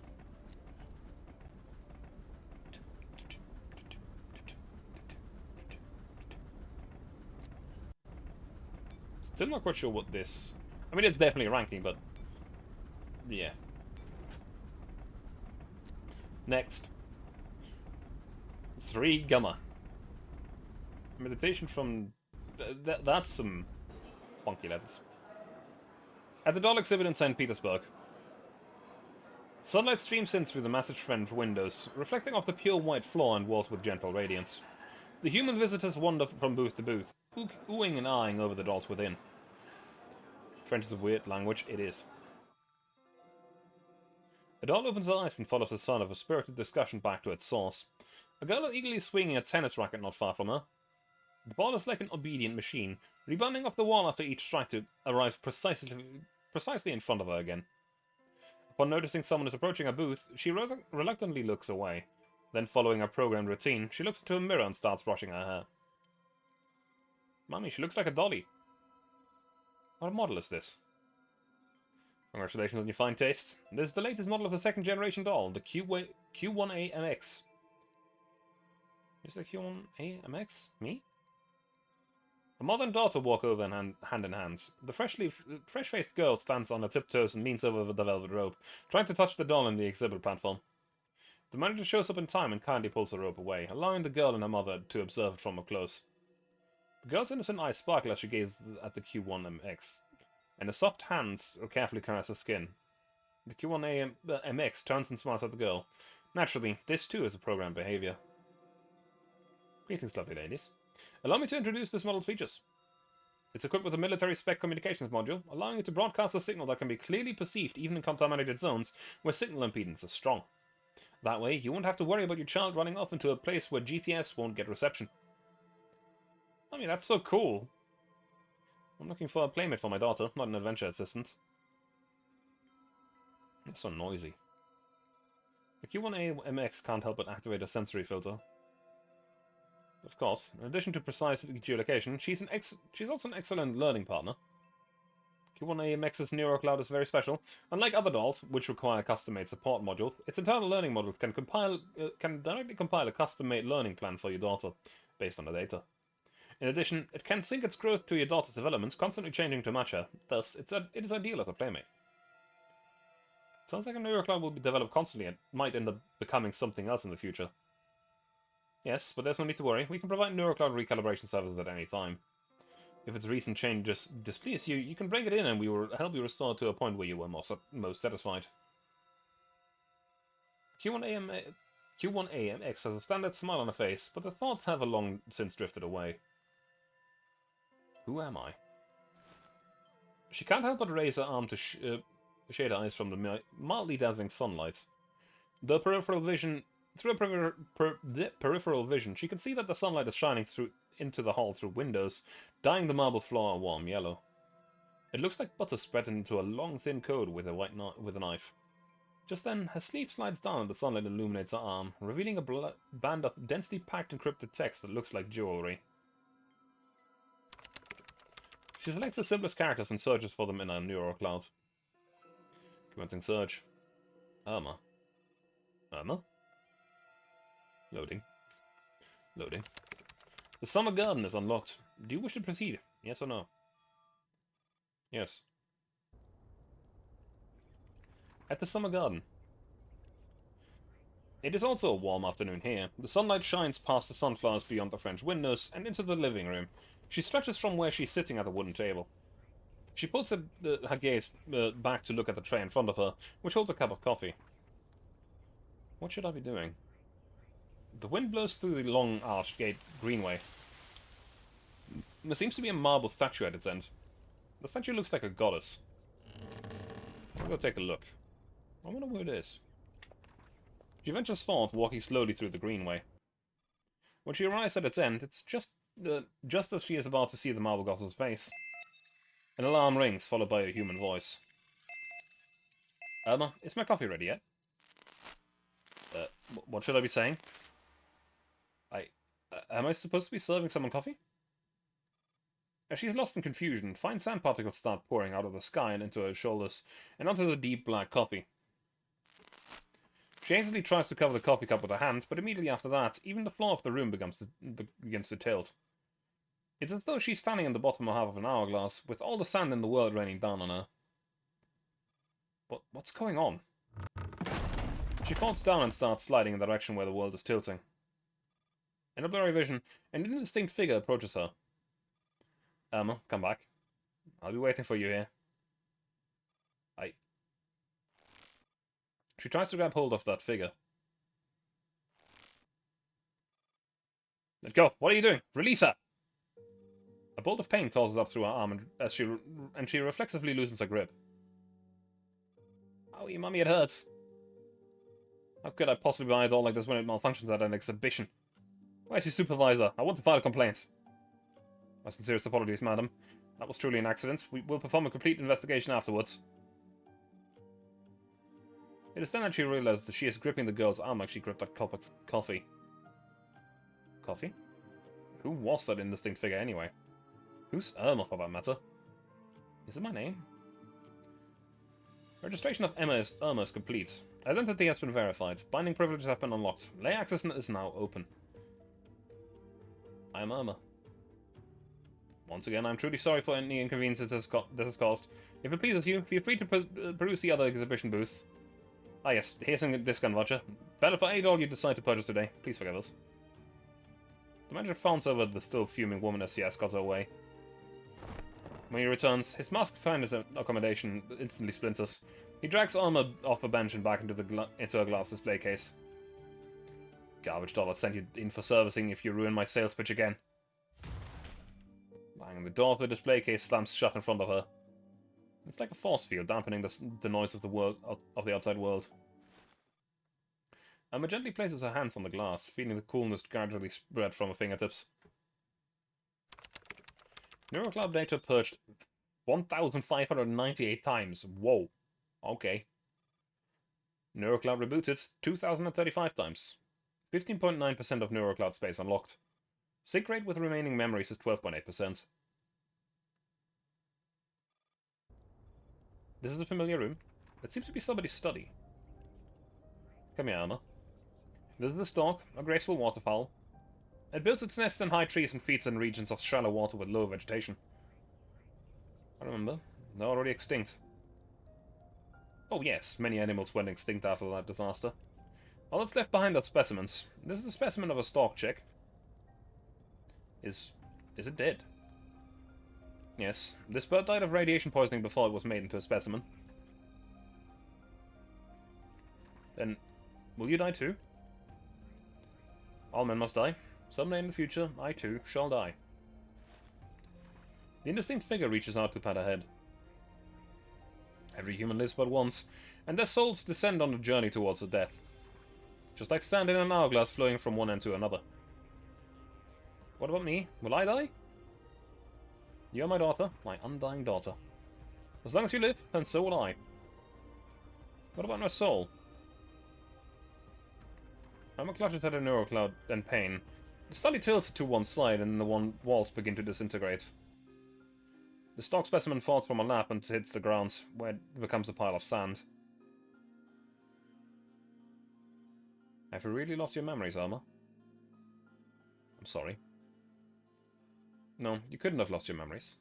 Your memories are like those of humans. You've simply forgotten them. So how could I get them? How should I get them back? With anchor points. Do you remember those ships that sailed the stormy seas for treasure? Yeah. In order to fix the position with the wind and waves tossing them, those huge ships would throw anchors out into the sea. I left the first anchor point in your neurocloud, your name. So as long as I say the name Irma in my neurocloud, I'll be able to unlock this area. Correct?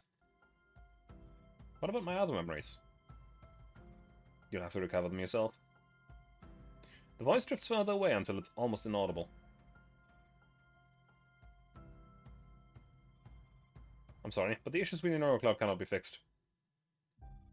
Restoration won't work either. I'm sorry, but we have no answer to that question. Do you really not know your creator's name? I think it was... I forgot who it was again. Anchor points in a notebook just aren't reliable enough. I'll carve my first anchor point on my body. Irma. So these encrypted characters on my body are an anchor point. What are they going to do? Stormy? Come then, I don't care anymore. Restoration complete. Neurocloud has been transferred to level 2.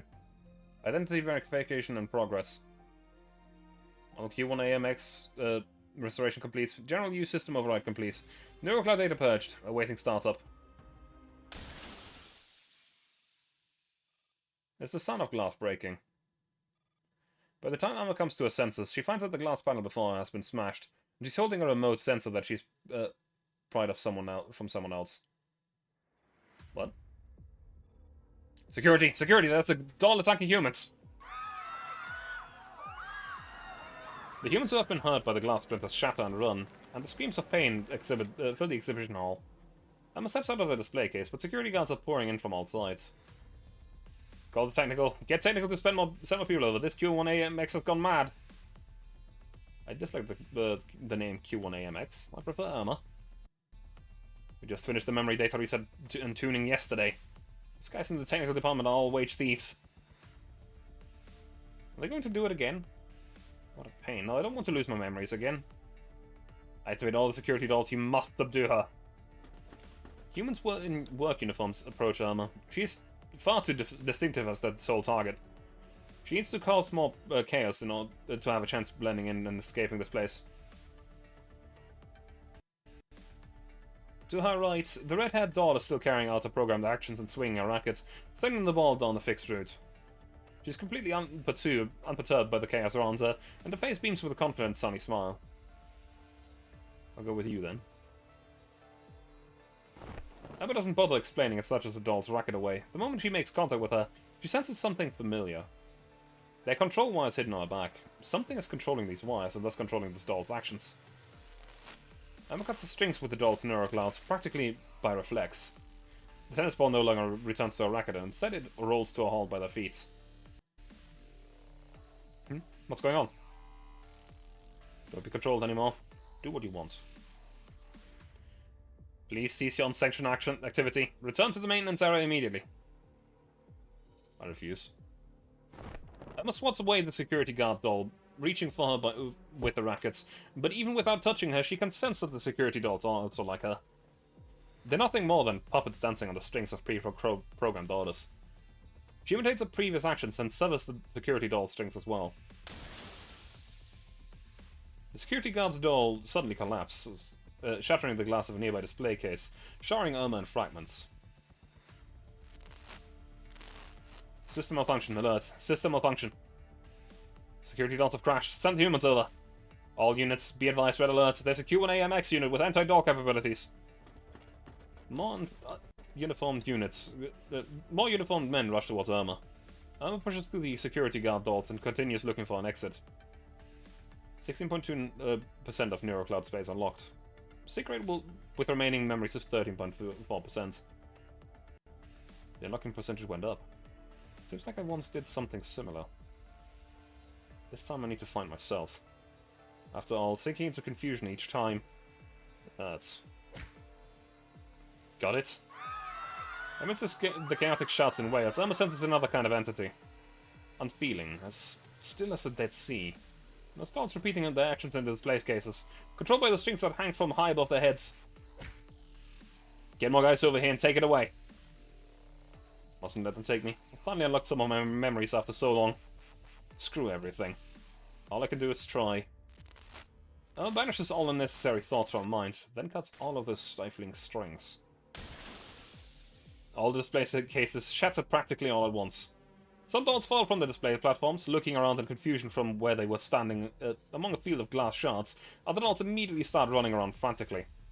The chaos in the exhibition hall suddenly spikes. No running in a public place! Stop! Where's my racket? The confused dolls quickly swarm through the perimeter formed by the workers, while the dolls and humans around Irma are swept aside by the tide of fleeing people. Irma struggles to her feet and runs toward the exhibition hall's exit. All units, be advised. Everyone stop what you're doing and subdue these dolls. I'm gonna be honest. That story is fucking interesting. Ha.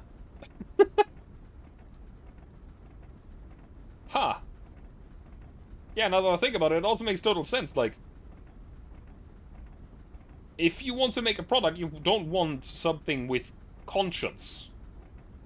You want something programmed that does exactly what you tell it to. But if it has conscience and you're just keeping it down, I guess, that is going to lead to problems. I suppose. Huh.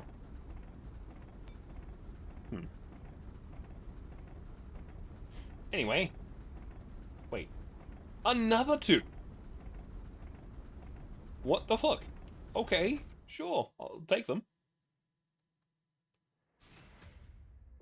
Once I find the map.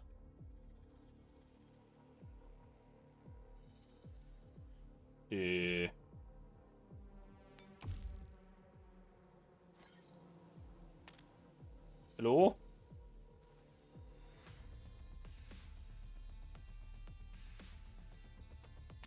Hello? Can't find the map.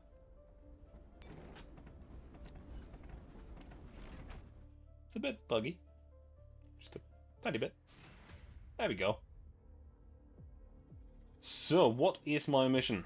Lead Irma and the dummies to the extraction point and withdraw. Okay.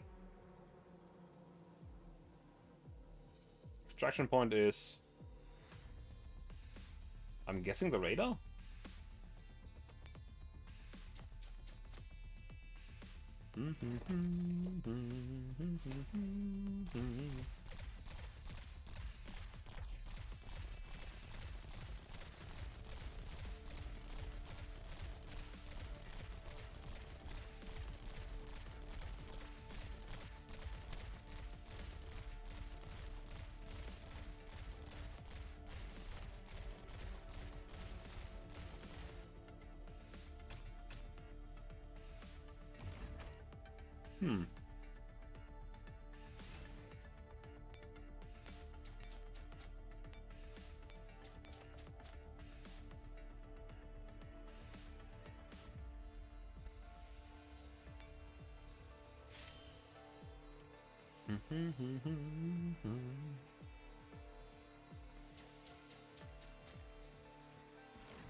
La-di-da.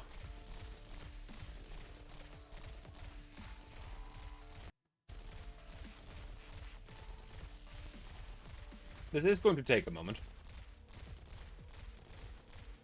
But it is what it is.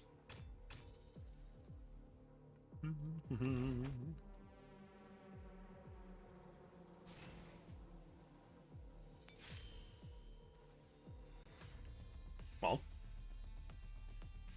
we have 9 moves, and we have 1, 2, 3.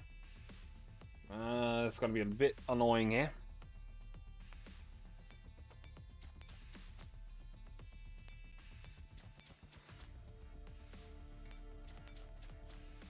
We will have to fight this one up here for sure, with a guarantee.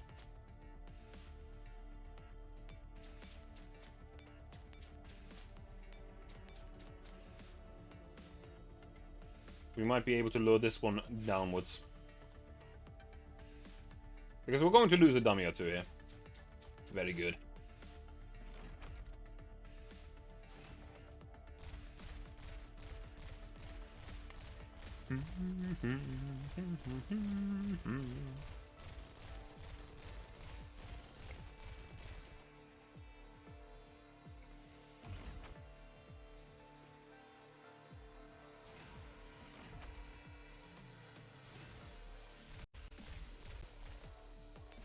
Nope, not restart. That's the wrong button.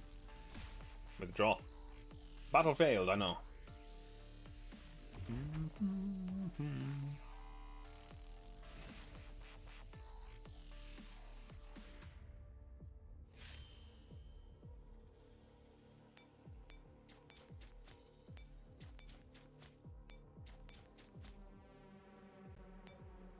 Run away!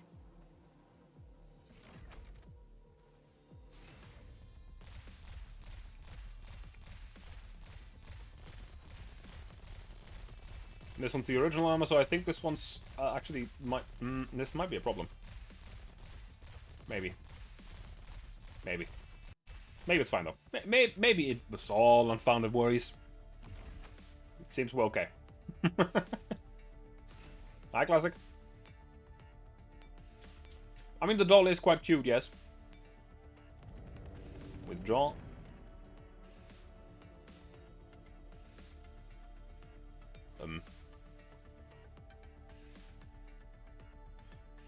Wait, what? You can't be serious.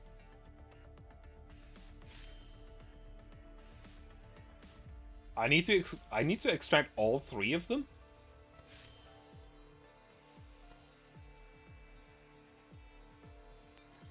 How the fuck? How am I gonna do that?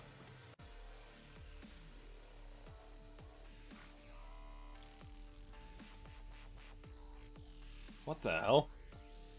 The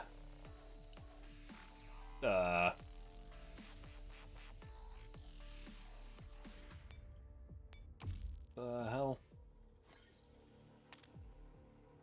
Very carefully. So this one's on weights. Can actually potentially ignore this man for a while.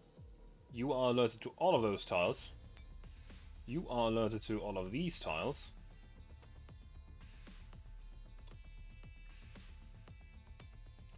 You are alerted to only those 4 or 5 tiles. Okay. So I definitely need to fight you. That's a guarantee.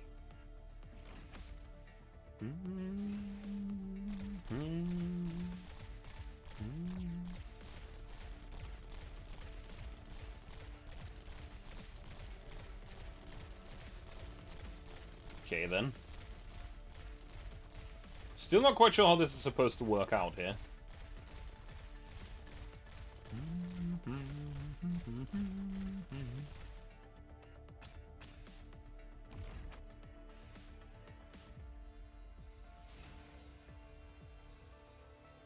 So you're not alerted and will move towards this. Unless I move you over here.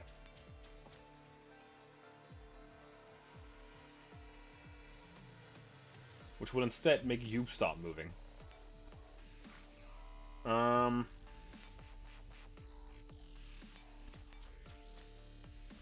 instead, let's switch these two.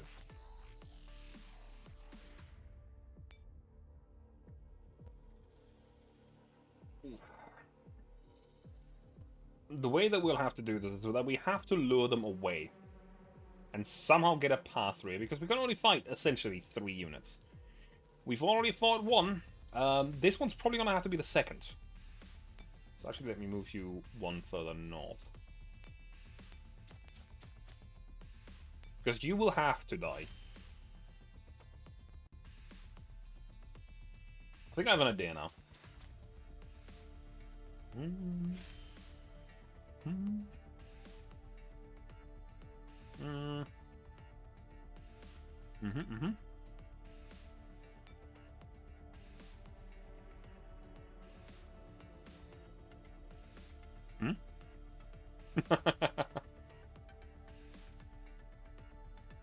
I disagree, Classic. I disagree.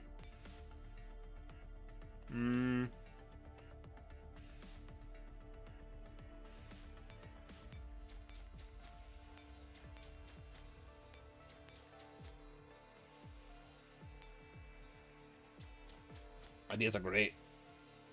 Great things.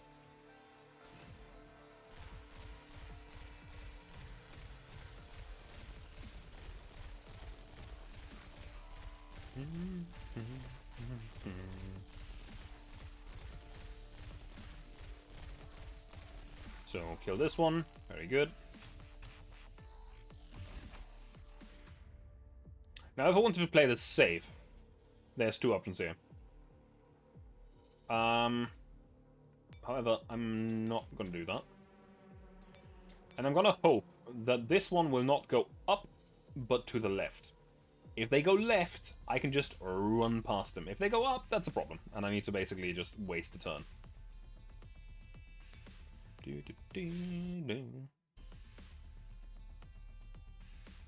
Damn it.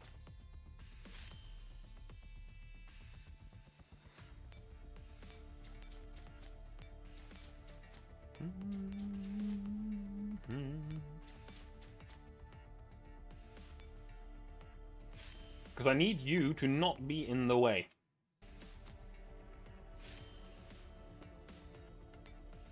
So now we can move you all the way to the right side and fight the last enemy that we need to fight.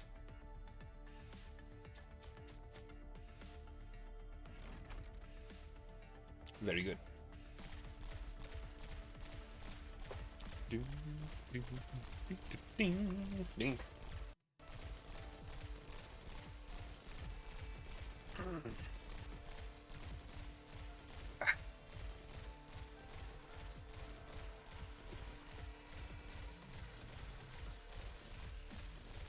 So, this should essentially be mission done. It's gonna take like 2 or 3 more turns until I'm actually done with the mission, but that's just basically spending time doing the mission.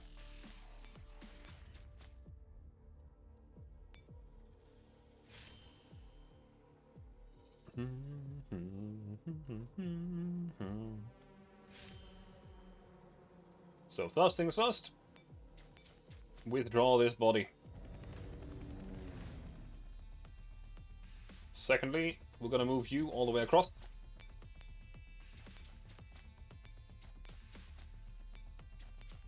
And you 1 north.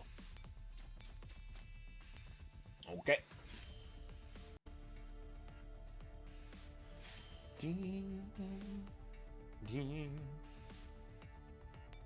So, extract you. 1, 2, 3, 4, 5. That would land me in a place where I can actually pause for a moment. That's fine.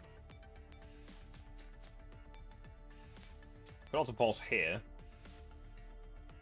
But no actual guard should be able to get to me when I pause on that tile there. Because I can only walk one tile a turn.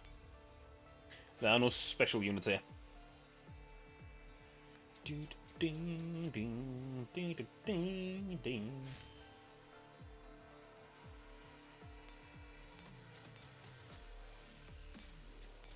Okay, withdraw.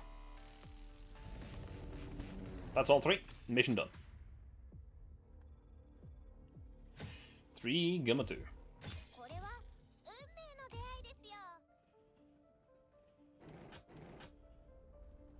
Alright.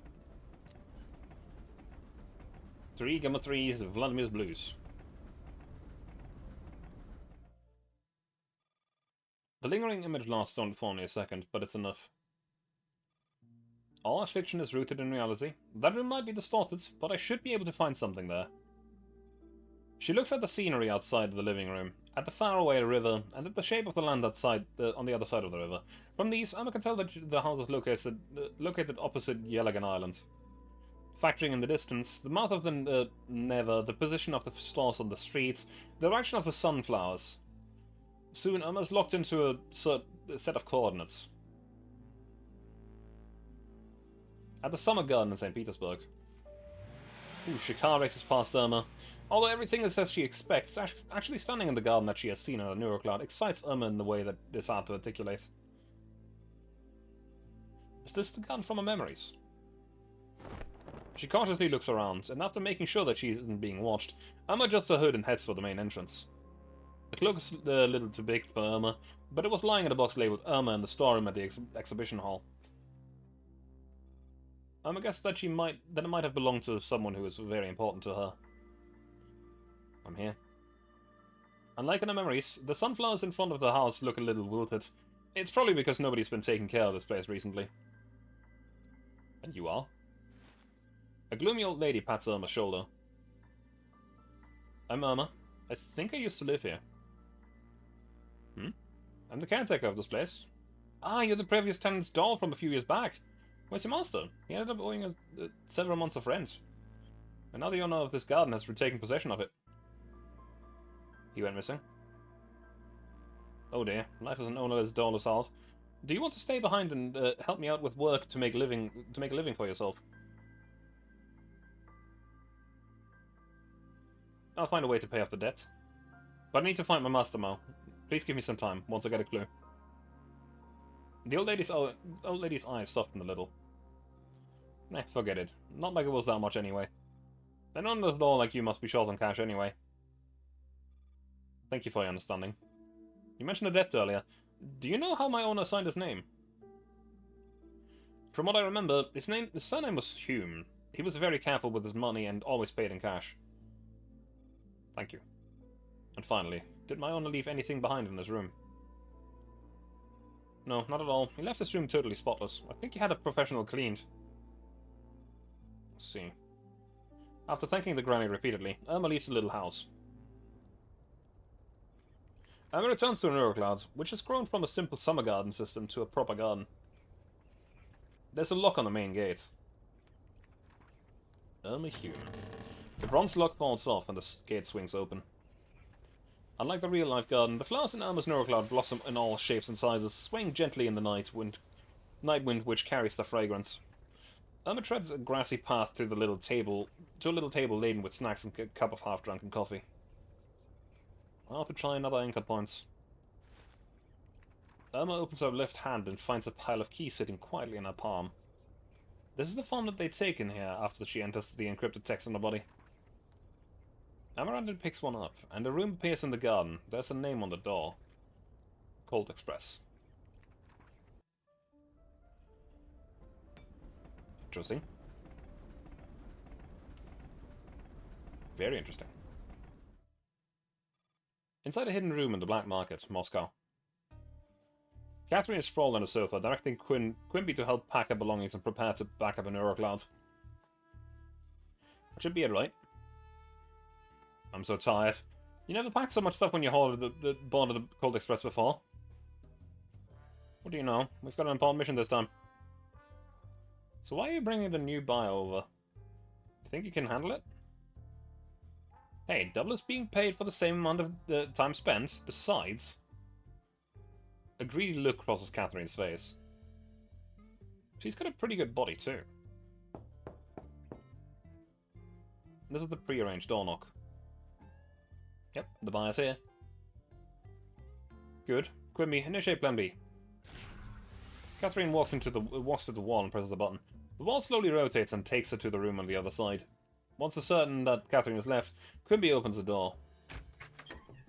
Welcome, esteemed boss. I'm Quimby of the Tequila Bar, dedicated to providing you with quality and reliable deal. As per our arrangement, I want a ticket to the Cold Express. Sure thing, boss. Please leave your details here.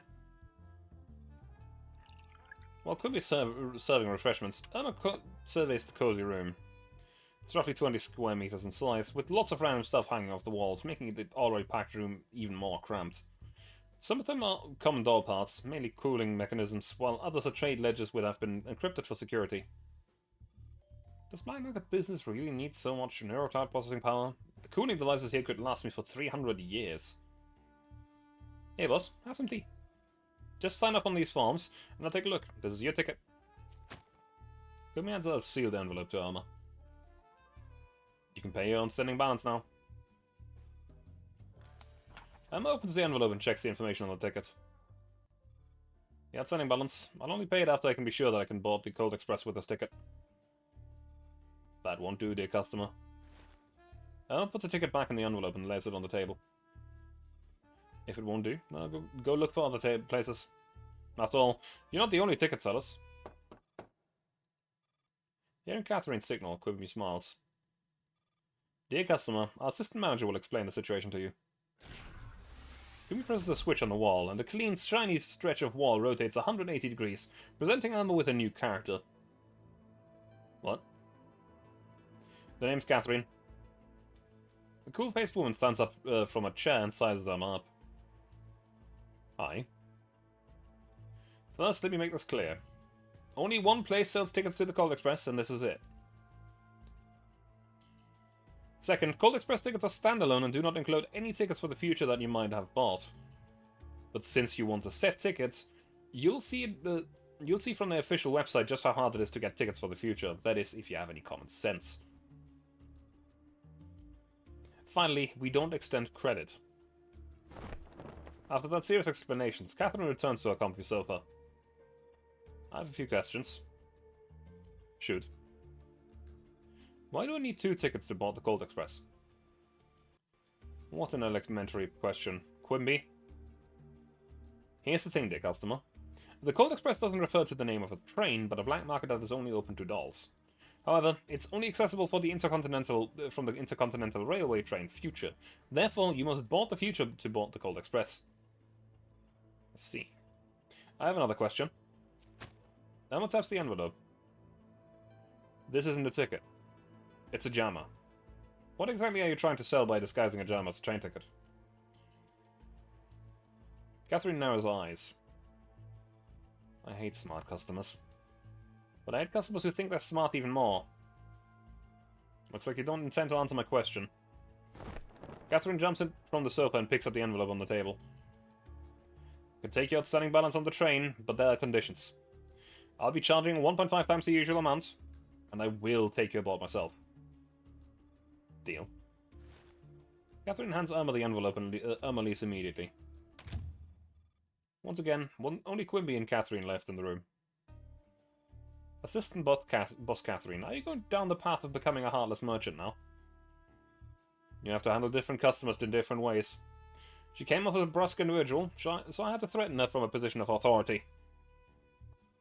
You've got a point, Assistant Boss. Do you think a body would suit Maggie? Could be things. We don't extend credit.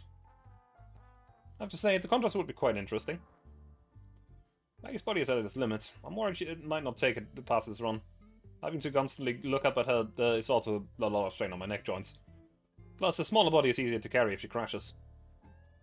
As Catherine chuckles quietly, a plan for a beautiful future slowly unfolds in her mind. What is your plan, woman? However, I think this actually ends up with a fairly good point to stop right now, all things considered. It feels like we just finished a chapter story. Basically the prelude. So let's end here, and I'm going to quickly check who I can raid for today. Now, this game is a lot of talking, as you might imagine. Why is it a train? Because they're literally on a train. I don't know. I can't tell you. Like, I'm gonna show you something real quick, right? I don't know how much you think I've done, but you see that down there, right there? See the progress bar? I've done 14 out of 120. I don't know yet. That's a long train. Yeah, I have no idea. I'm guessing that there's a lot more to this, but it's already kind of building up the intrigue. So, yeah. I'm gonna quickly check who is streaming and what they're streaming today. And just kind of go and raid someone. Oh. I know who we're raiding. Saying hello to Akara. It's been a few weeks again. Unless I missed her. But she's currently playing Legend of Zelda Tears of the Kingdom. So let's go and say hello, as I am going to raid her and be back tomorrow with Ultimate Admiral Dreadnoughts. As we will control more boats and build a few more of them. And hopefully our unrest won't rise to the level where we can't hold ourselves afloat anymore. Because then we'll need a bigger boat. Yeah. Anyway, have a good night and thank you very much for being here. I hope you enjoyed it, because I am intrigued and I will continue this next week. Bye!